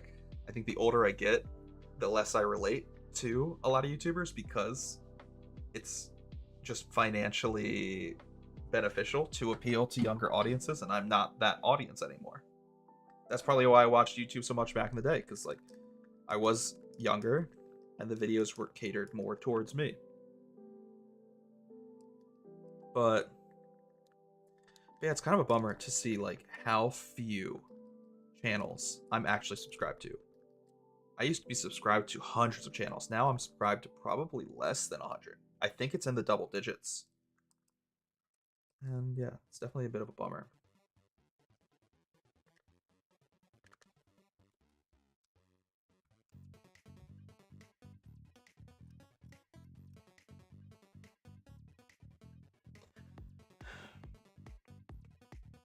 Now I need to know your thoughts on Australian Survivor versus the World. I know you said some stuff was spoiled for you. But if you had a chance to watch it, I want to know what you think. I have watched it, actually. I watched it pretty much live. I mean, obviously not live because, you know, I'm not in Australia. But I watched almost every episode within 24 hours of it coming out. And I thought it was really good, actually. I thought it was really, really good. I loved some of the storylines they had in there, like Luke with that one immunity challenge he had previously lost. That hit the soul, honestly. Hit me in my soul. I do think, partially because I had it spoiled for me, but also partially because of the editing, that the winner was very obvious. And again, maybe I'm just saying that because I had the winner spoiled for me on Twitter. Like, people knew the boot order of that season months before the first episode even came out, which was a bit of a bummer because, again, I saw that on Twitter without my consent, I should add. Did not look it up. It was just on my timeline. And it spoiled the entire boot order for me. But I think my only complaint, even with knowing the boot order, like, the storytelling was pretty obvious who was going to win, regardless of whether or not you had it spoiled. I also think, like, I would have liked to see a little bit more out of some characters. I feel like some characters were just completely invisible in the edit, which made it obvious like they weren't winning. Like Tommy, for example. Tommy was a non-existent character in the game. He just had like no effect on any part of the story. He was just there. And that was a bummer to see. Like, I would have loved to see more from Tommy and like hear more about Tommy's game.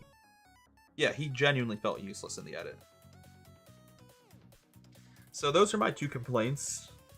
I felt like the winner edit was obvious. And it made the winner feel not less hype, but like less of a shock. And I also, my other complaint is just that some characters were invincible. But otherwise, I loved the season. I loved the, I think, healthy balance they had of advantages and twists. Like, for a 14-player season, I was worried there were going to be too many advantages or too many twists that would kind of fuck up the flow of the game. Like, it would make the game less of Survivor and more of just like Big Brother reindeer games. That was my fear. Like, the twists would actually cause a rift in the game of Survivor. But I think they had a healthy number of advantages and twists. I was happy with that. And I liked how some of the twists worked with the locked, box that you had to find a key for, and then open that locked box without anyone else noticing. But then it caused like paranoia, especially at the end of the season where Luke, Janine, and Shawnee just broke the box open, saw that there was nothing inside it, and then they figured out, well, someone unlocked the box. I actually really liked that. I thought that was kind of like great storytelling, and it was just so cool to see. But I really, really liked the season.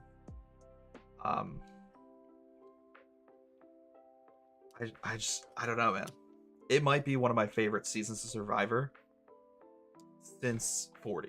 No, actually, I will say it with my chest. That is my favorite season of Survivor since US Survivor season 40.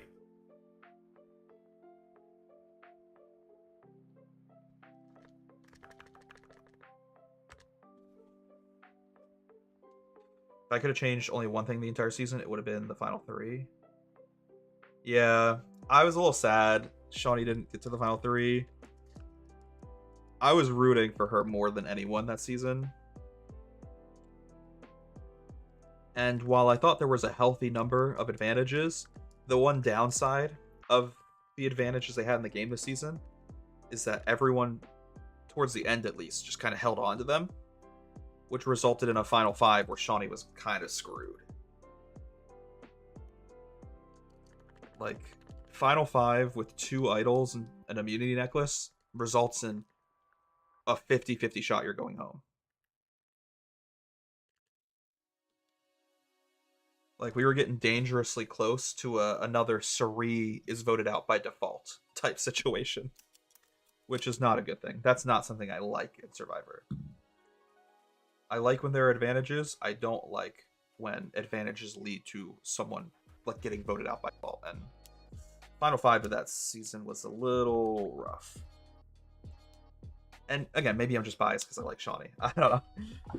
Maybe I'm saying that because I wanted her to win. But that's okay. I can have my bias.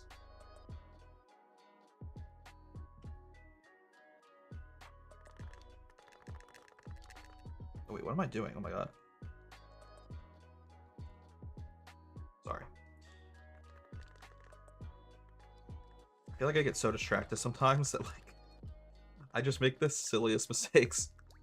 Like, right there, for example, I was playing 2 games at once instead of all 4. I don't know why. Like, I have 4 systems in front of me, 4 games in front of me, and I know that I'm supposed to be playing all of them at the same time, but for some reason my brain was only playing 2 of them.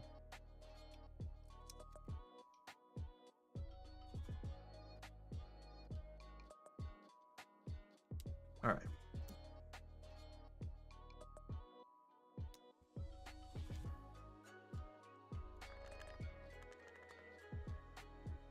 Correct me if I'm wrong, but Suri set a new record of being the only contestant to lose fire 3 times in their Survivor career. I don't think it's 3, is it? She made fire in her first season.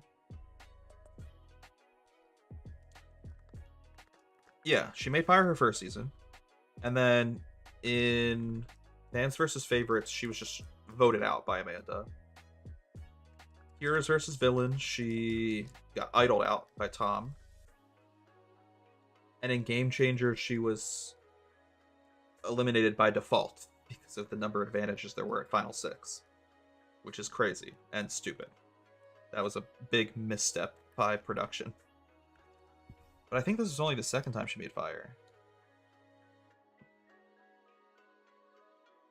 Or at the very least, the second time she was eliminated due to fire. I should clarify.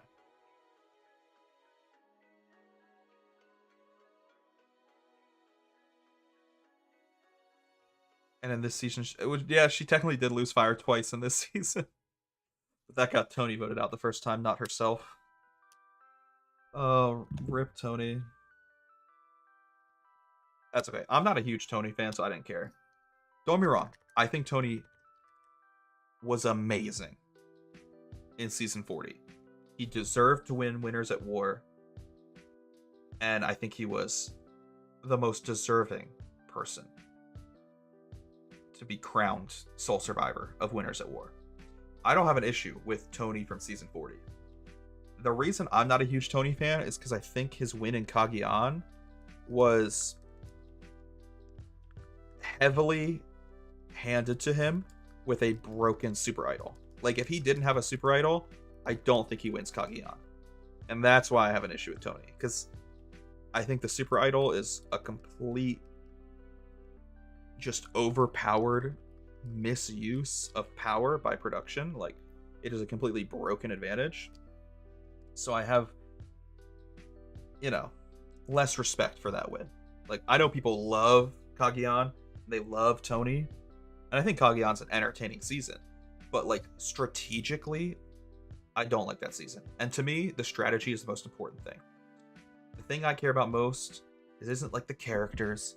It isn't the like flashbacks to when they were a kid and they were bullied. It isn't the loved ones scenes or the reward challenges. I don't give a fuck about any of that. What I love Survivor for is the strategy, and I feel like season... Oh, why am I blanking on the number? Whatever. The number doesn't matter. Kageon had pretty frustrating strategy because of Tony's super idol. Like, his super idol broke the game, and it broke a lot of the players, and I hated that. So I don't know. I didn't really care that Tony got voted out early in Australia versus the world because I don't love Tony that much, I'll be honest. I think his game in Winners at War was good, but he, in my opinion, should have never even been in Winners at War because I don't think he deserved to win Kageon. I mean, he deserved it, but he should not have. Does that make sense? Hopefully that makes sense. Like, he deserved to win Kageon, but I just... If I was on production, I would have never allowed a super idol to exist, and then he would not have won Kageon if he didn't have a super idol.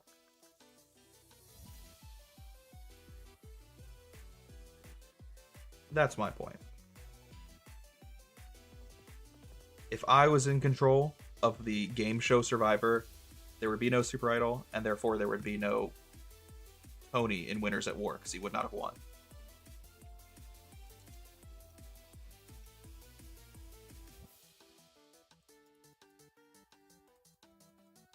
Okay. Keep going.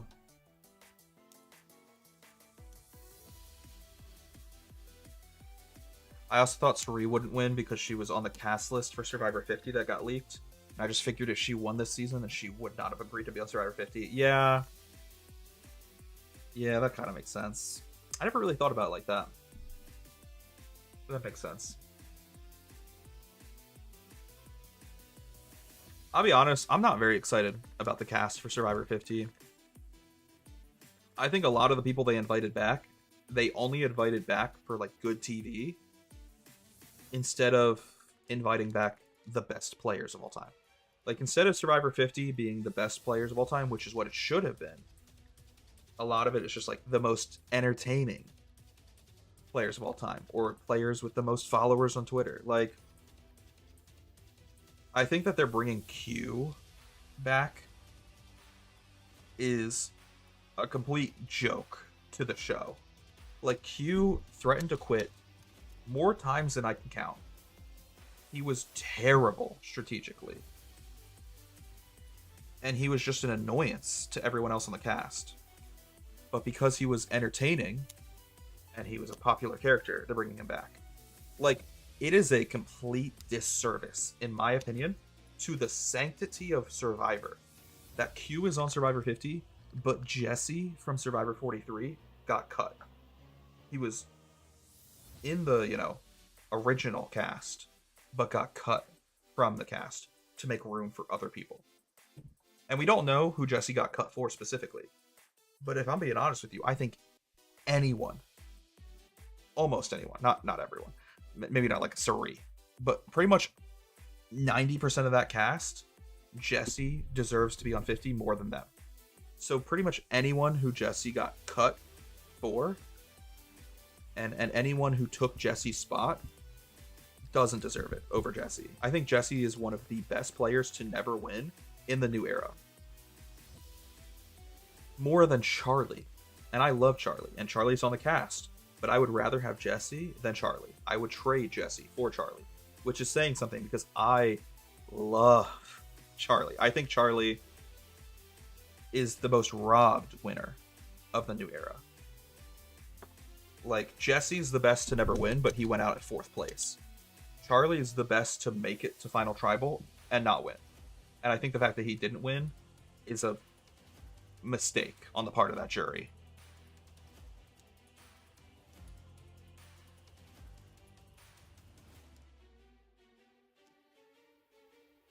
I honestly think Rick Devens is overrated. I fully agree, brother. I fully agree. I think Rick Devens was not a good player and just got lucky with the Edge of Extinction twist and then got lucky with idols. And sorry, I'm reading more of your chat message. I agree as well. He refused to work with people that voted him out, which in turn put him at the bottom of like every alliance. Yeah, his social game was terrible. He was also, yeah, on the bottom of like every vote, not voting correctly. He just had idols and he had luck on his side. He almost never voted correctly, but he would have won the game if he got to the end, which is insane to me. Almost more insane than the person getting voted out third winning that season. I think that was also a mistake on the part of that jury. And it's not even the jury's fault, really, because Chris was able to, like, schmooze him up for fucking 20 days.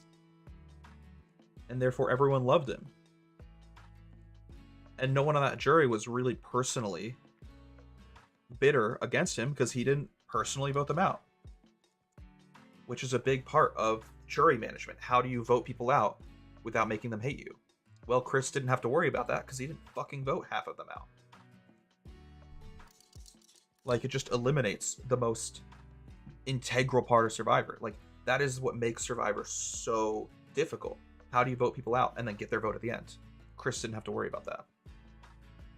Speaking of another winner that I don't think deserves it, like Tony and Kagian or Kenzie in Survivor 46, I think Chris does not deserve his win. Production just fucked up. I disagree with a lot of the decisions production makes, both in Survivor, Big Brother, and like the challenge. But I think Edge of Extinction was one of the worst decisions they ever made because it was so stupid. It's just such a dumb twist. And then they gave him an idol for free when he got back in the game. That's also stupid. Like, that's overpowered. Not only did he win his way back in the game, which is already overpowered, but then you give him an idol for free. That's moronic. What are we doing here? That's so stupid.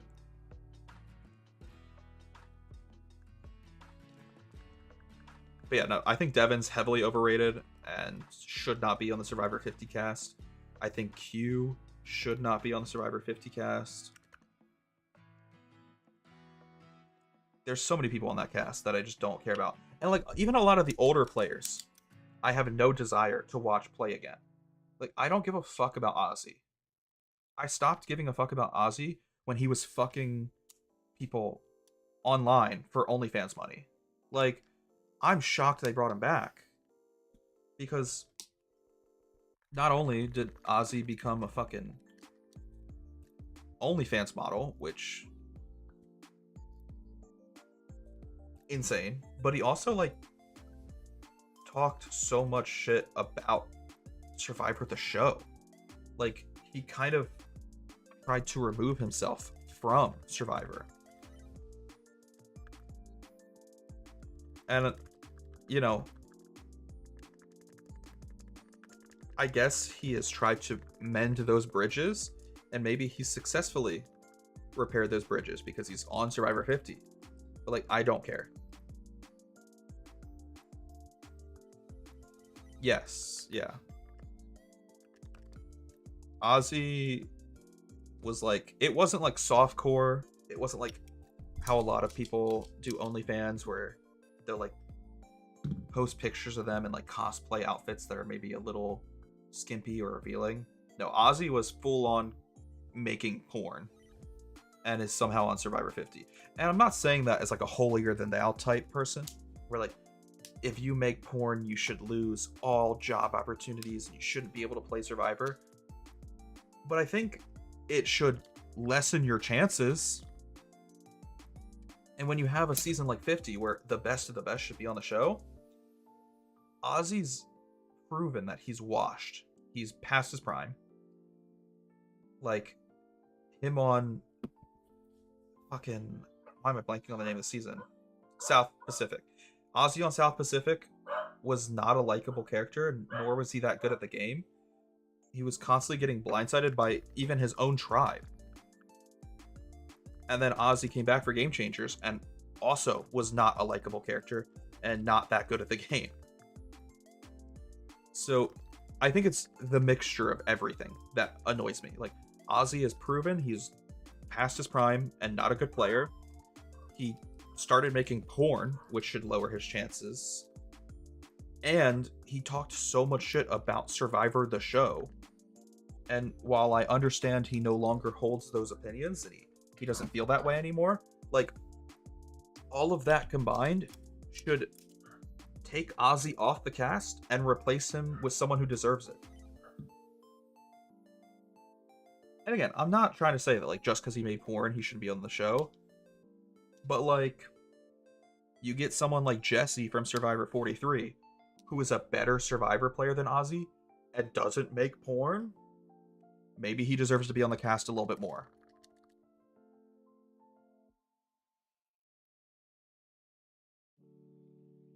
I don't know. It makes me mad. Because, like, why would I give a fuck about Ozzy?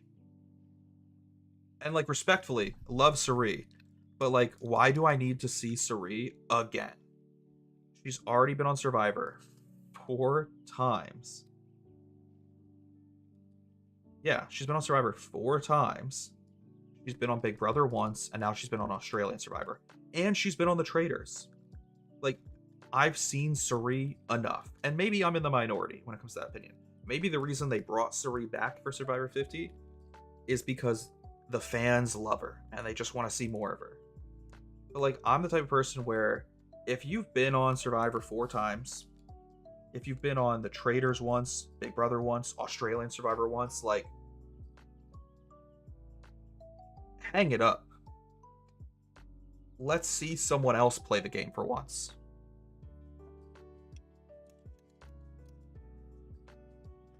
Oh shoot, we're a little behind on the reset counter here.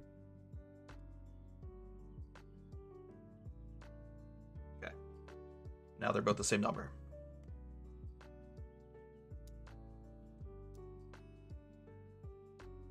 I would have liked to see Kelly Wentworth come back, but I'm also pretty sure she said she was done with Survivor after the Chris fiasco. Yeah, I think she is done, which is a bit of a bummer.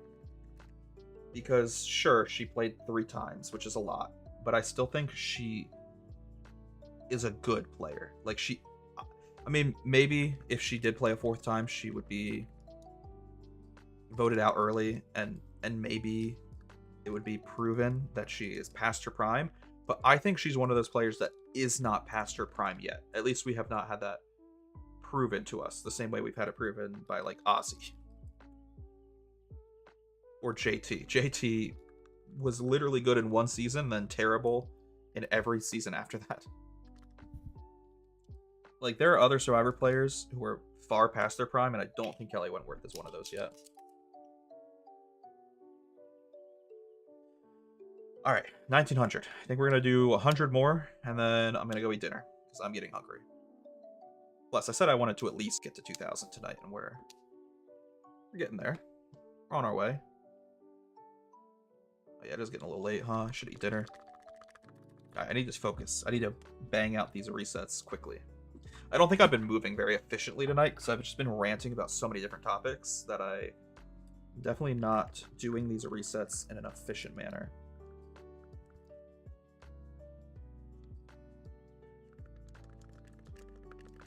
I think her social game is amazing. Could carry her far almost any season she's on. I agree. I agree fully. I think Kelly Wentworth is, like, one of the best Survivor players to never win.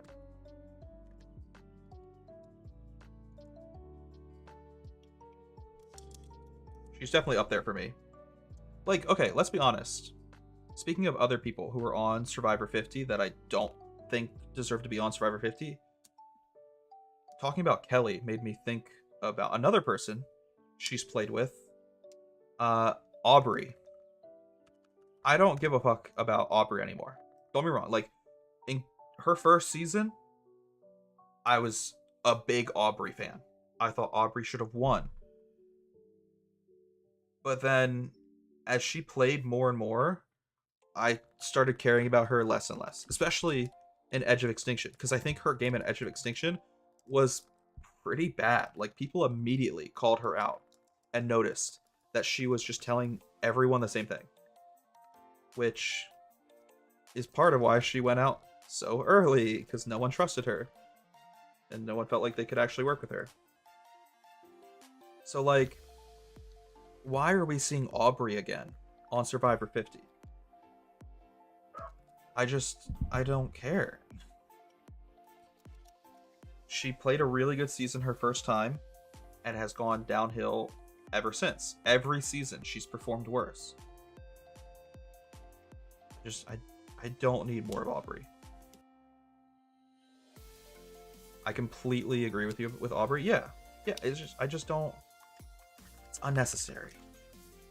It's a shame that Aubrey gets a spot when other people don't, who I think deserve it more.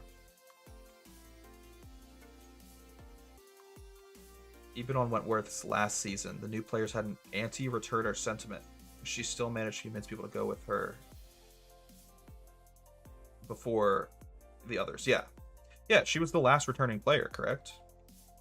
Like, she was able to survive for way longer than she probably should have when most of the people in that cast wanted the returners out first. And I also agree that she could have done so much better if War Dog wasn't an idiot. War Dog not only sank her game, he kamikazed his game alongside it. Like, he was the reason they both went home. Which still annoys me to this day. Like, if you want to get yourself voted out, fine. Be my guest. But don't take Kelly Wentworth down with you. What the fuck are we doing? That's not cool.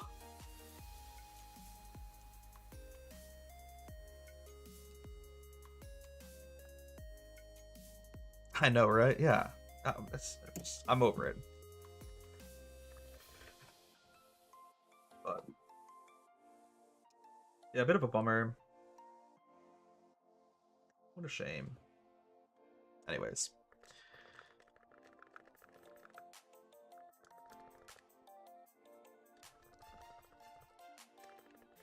The worst part is, sorry, I'm going back to the topic of why we haven't hit 2,000 resets yet.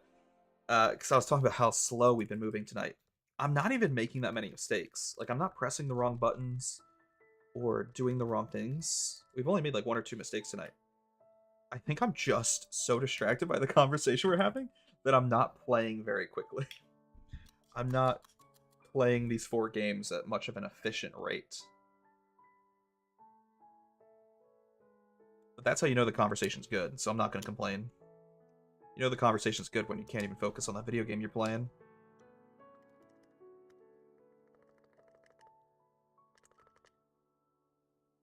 Especially at a time when the tribe is divided and you only have the numbers by 1, you don't get rid of one of your closest allies. Oh, 100%. It was so stupid. Like, it's insane to me that he did that. I understand wanting to get her out before the end, because logically, like, she would have beat him if they both were sitting together at the end. So he needed to get her out eventually, but he did that way too soon. That move was way too early, and that's also why he got voted out.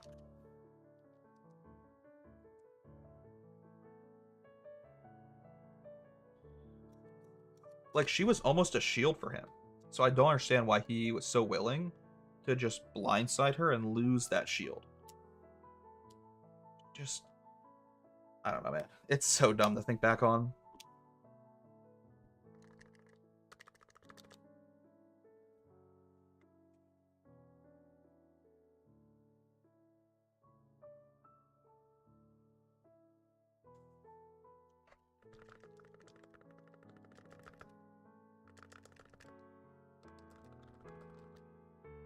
Oh yeah, he needed to target her eventually in order to have a chance to win.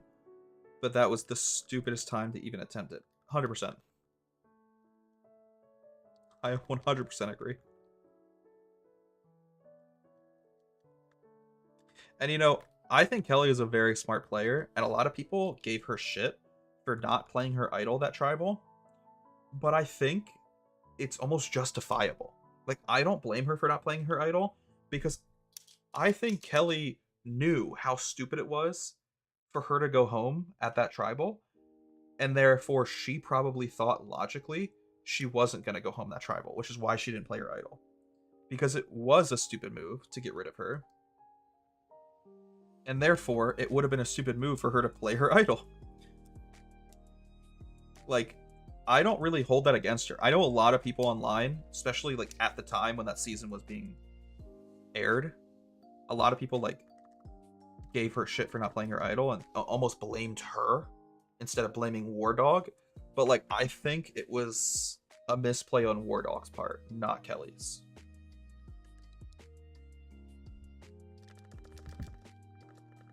Oh shoot.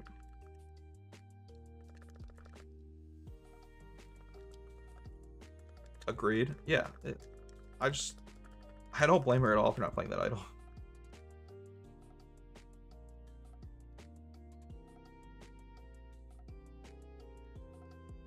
But that season was full of stupid moves.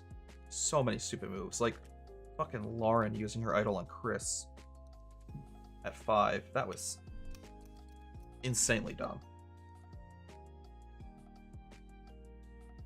I don't know. I hate that season. I have so much hatred for that season, bro.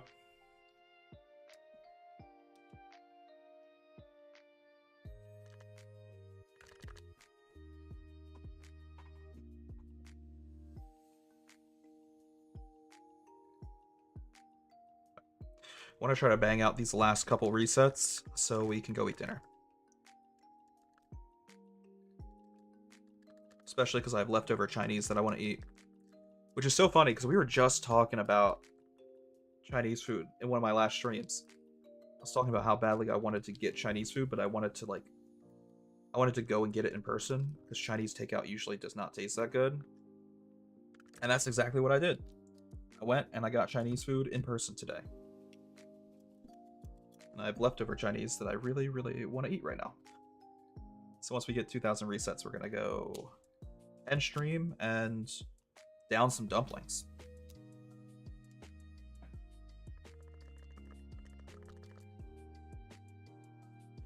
I was rooting for Lauren, but when she used her idol on Chris, I was absolutely dumbfounded. Yeah. Yeah.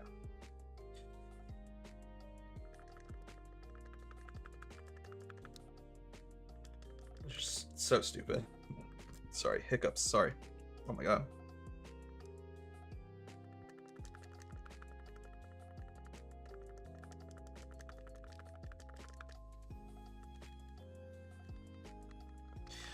Yeah, I don't know. As much as I love Survivor, and I'm such a big fan of Survivor, there's so many things about Survivor, or like so many seasons within Survivor that I hate.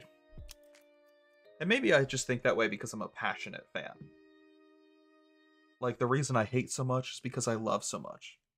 But they're like constantly making dumbass decisions. Same with Big Brother.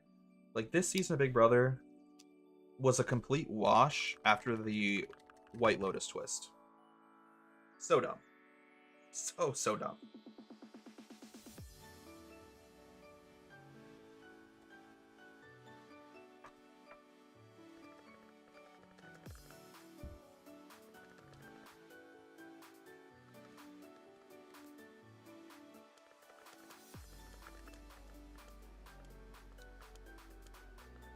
I'm not vibing out to this music. Honestly, I think they should have put War Dog as Friar 15 instead of Rick Devens. It's not because I think War Dog is a good player, but I think he's more entertaining. Yeah, he would have fit their casting criteria, which was just who would be entertaining, not who would be a good player.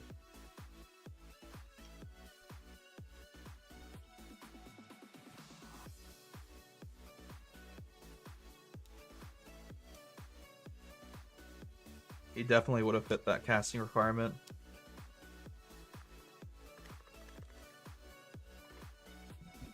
Yeah, I don't know, man.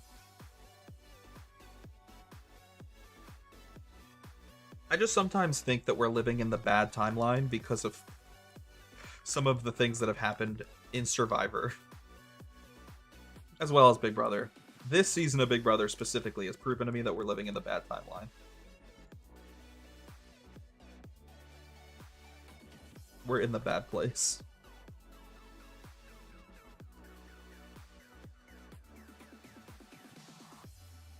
We were in the good place. Rachel Riley would not have been evicted. First juror this season.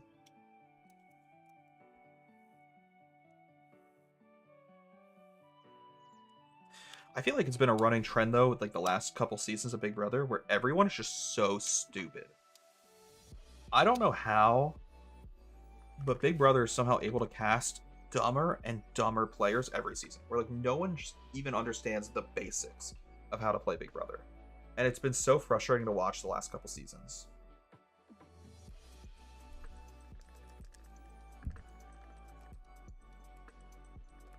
I haven't watched this season of Big Brother. I was going to wait till it's over before attempting to watch it. But then I heard what happened to Rachel, and I'm content with not watching it. Yeah, I stopped watching it after what happened to Rachel. And I'm glad, because it's only gotten worse. And also, I don't know if I could take any more live feed content of Vince cheating on his girlfriend with Morgan. Like, it was so fucking disgusting to watch.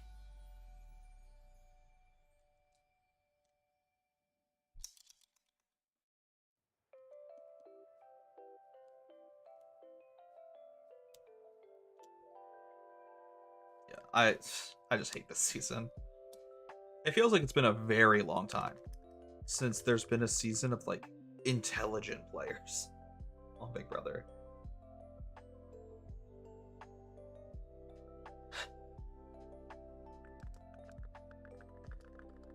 Cause like, I mean, I guess 24 was okay. Some of the people on there were somewhat smart. But not everyone.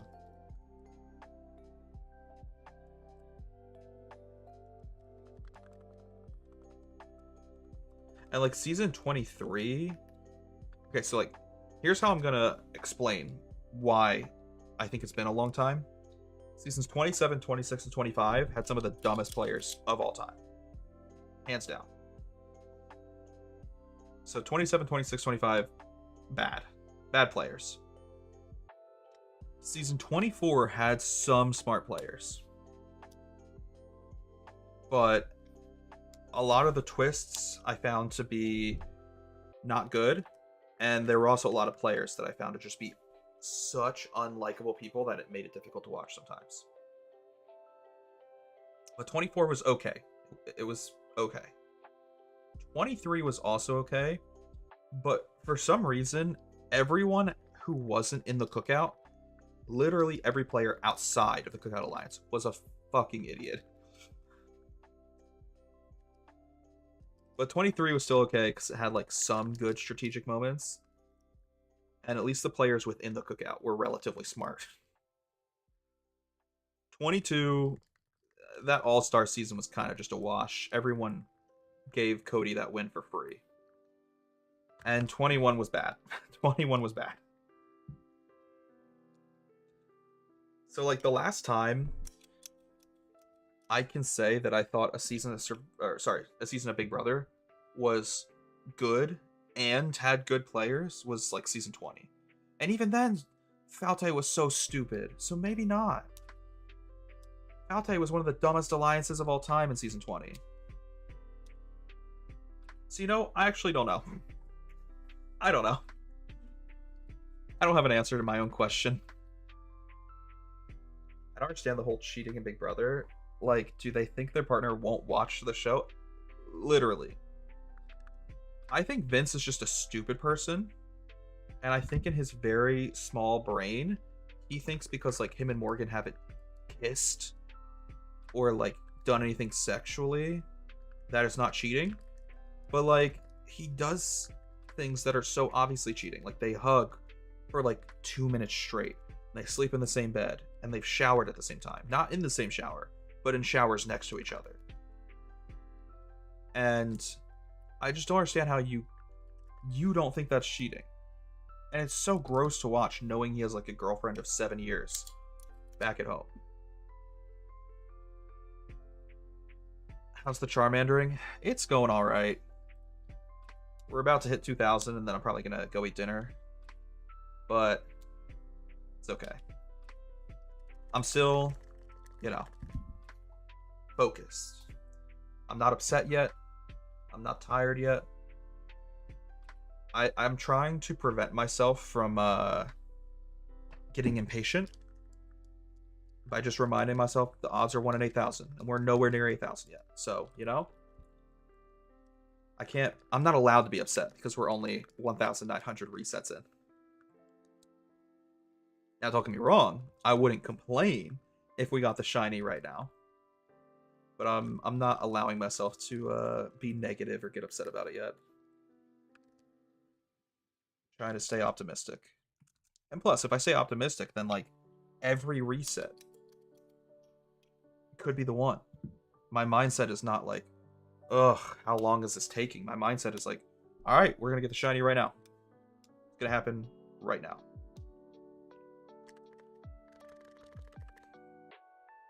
I've hit 4,750 on my top LED screen on my DS, and it's starting to die. Oh my god. That's just a little bit worrisome. I actually called it in the second or third week that a man was going to win Big Brother All-Stars. It was so obvious Cody was winning that season. Made a Reddit comment stating how both Danielle and Nicole were playing the game for a man to win. And I gotta say, that comment aged pretty well. Yeah. Especially Nicole. Like, at least Danielle was trying to flip on the alliance here and there. Like, she wanted to get Tyler out unsuccessfully, and, you know. Oh, shoot. My reset counter on screen's a little behind. She wanted to get Tyler out at some points, and she wanted to flip on some of the people on that alliance. But she was never, like, willing to flip on Cody, which is crazy to me, because from day one, Cody was the biggest threat, the most likely person to win. And everyone knew that. But, like, no one wanted to take the shot at him. Nicole was literally playing the game for Cody. It's so crazy to me to, like, watch that season back. I don't get it.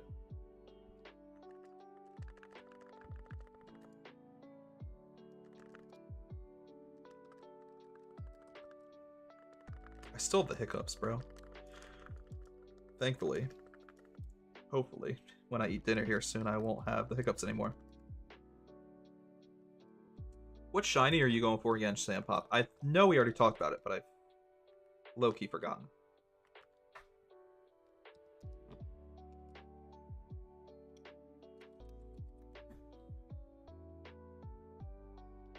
Alright. Plus, it didn't hurt that he shouldn't have won that first HOH. They never reset the stools, so he knew which ones to not step on. Yeah. Yeah, that competition was kind of a wash. That first HOH was a little silly. Oh, that's right. I remember you talking about Gen 5. Tepic. Gift box simulator. Oh, Lord. That's a bit of a yikes. See, it'd be so cool if the game would just tell me if Charmander was shiny when that picture pops up on the screen of Charmander. That'd save me so much time. I wouldn't have to open my party every reset just to look at this boy.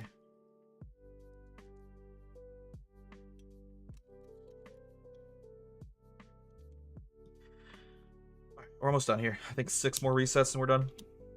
I'm gonna go eat my dinner.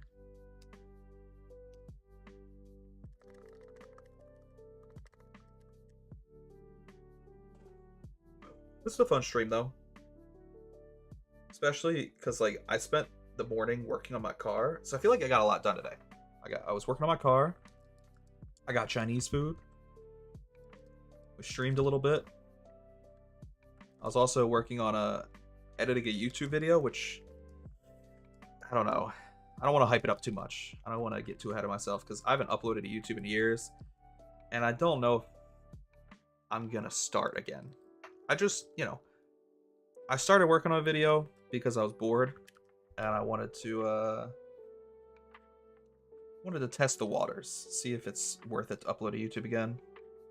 But basically for like the last 2-3 years, I've just been a live streamer. I don't like upload videos much anymore. But maybe we'll do it again. Maybe I'll return to posting full-length videos, not just shorts. Like I said, I started working on an edit. It was actually kind of fun to edit a video again for the first time in a long time, but I don't know if I'll finish it or how long it'll take me to finish it. Yeah, I feel like I've been very successful today. Been a good day. You know what would make it even better? A shiny Charmander. Crazy thought.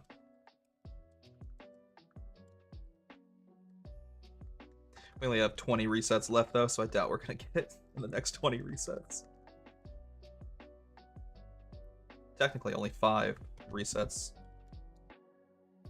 5 times we're gonna have to turn these off and on again. Make that 4.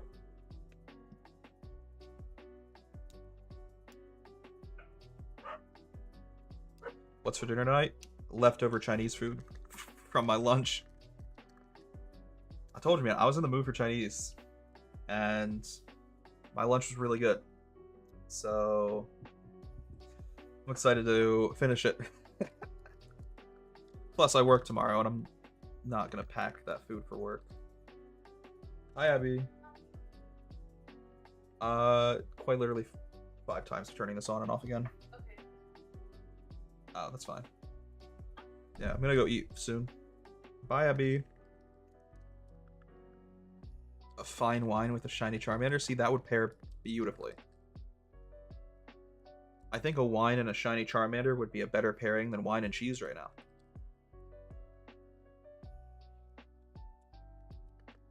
Okay.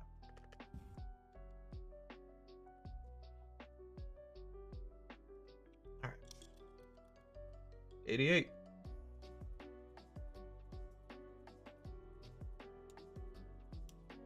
I always have to get shrimp fried rice with my Chinese food. So I got bourbon chicken, sesame chicken, and pork fried rice. And then I also got a couple dumplings on top of that. I still have the dumplings. I ate the rest of it. I just didn't finish the dumplings.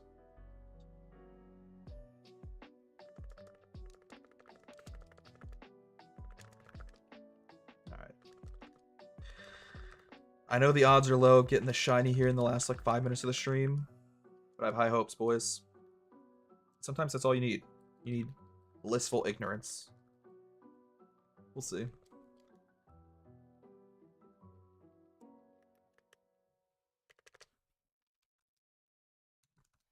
Okay. No dice. Almost at 2,000. You know, honestly, it might take us a while because we're only doing about 500 resets every live stream, but I kind of like that. I'm not getting burnt out. I think that's why I'm still like super excited and I have a lot of energy with the shiny hunt, because I'm not burning myself out and we're just kind of playing a couple hours every day. Like, not every day, sorry. A couple hours every couple days. Like, oh shoot. Like, this is just a fun little way to pass the time every couple days and slowly work on this shiny hunt until eventually, once we get it, we can start playing the game and start hunting some of the easier shinies, like at the game corner.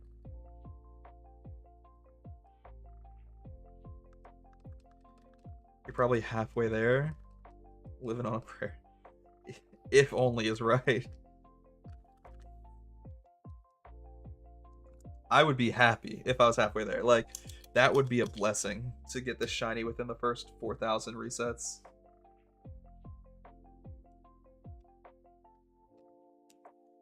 That would be a genuine blessing. Yeah, it's a good rhythm. Like, I think this would be more frustrating for me, or I would definitely get burnt out a lot quicker if I was trying to do like 3,000 resets a stream. Not only because that would take 6, 7, 8 hours, but probably more than that, actually. Yeah, be like maybe 10 hours. I don't know. I can't do math right now. I'm hungry. I want to eat food. I need food in my belly to be able to do math properly. But yeah, like not only would like doing thousands of resets every stream take a lot longer, but I think it would also burn me out way more. So this has been a good kind of flow. Doing 500 a stream has been a lot more fun for me. And then like when I do have the because also like there are just some nights where I only have a couple hours to stream. Like I was either busy working on my car today or like I was at work, so I only have 2 hours to stream. And this is like the perfect live stream for that bite-sized 2 hour window of time. Meanwhile, like on a day where I have off of work and I have a little bit more time, then we can go play like Donkey Kong Bonanza for 4 hours. And that's a bit more fun for a long stream. Or we can play Minecraft for like 6 hours. And that, again, is a bit more of a fun game for a long period of time. But anyways, we are at 2000. I'll update the reset counter on screen. And I think we're going to stop here. No shinies tonight, but that's okay. We're a fourth of the way there, by the way. We are 1/4 of the way to 8,000. So, big ups. We're going to keep grinding. The next stream I have scheduled, like on my physical stream schedule, which by the way, if you don't know, my stream schedule, I post it like everywhere. It's on my Twitch page right now, in the panels below. It's on my Twitter, my Discord. I post it to the YouTube page that I stream from as well. The next stream I have scheduled is not for 4 days because I work the next 4 days. But I might do an impromptu, unplanned live stream in 2 days from now when Sonic Racing Cross Worlds comes out because I want to try that game. We'll see. We'll see. It depends if I'm feeling tired after work. Because again, I work the next 4 days straight. So there's a chance when Sonic Racing Cross Worlds comes out, instead of playing the game, I'm just going to go to bed. But again, we'll see. Yeah. I'm at 21.66% right now. The chances of getting a Charmander after 2,000 attempts is 21.66%. That's not bad. I'll take it. I'll take it. Also, I'll read this last chat message before I go eat my food. Playing Pokemon Rejuvenation for the first time, tested out. Things were normal, but then I took a break from it. Oh, dude, I hate that. So, that's my worry with a couple games that we started playing on stream and then stopped playing, is when I take such a long break from a game, I have, like, no clue what I'm doing. That was on full display 2 days ago when I played Donkey Kong Bonanza for the first time in a month. I completely forgot like the controls and what I was doing in the game. And I'm worried because there's 2 other Switch games we haven't beaten. One of them being Bravely Default, the other one Rune Factory. And I am genuinely worried if I play Bravely Default right now, I won't remember what I was doing in the game because it's been over a month. But that's okay. Gotta, you know, just gotta relearn everything. Anyways, I'm gonna go eat my Chinese food. Have a wonderful night. Thank you to everyone who showed up tonight. Thank you for the people that subscribed on YouTube and hung out in the Twitch chat. I appreciate y'all. And like I said, worst case scenario, I'll be back in 4 days. Live streaming in 4 days. Best case scenario, if I'm not feeling too tired after work the next 4 days, we'll stream earlier. But yeah, have a nice night. See y'all later.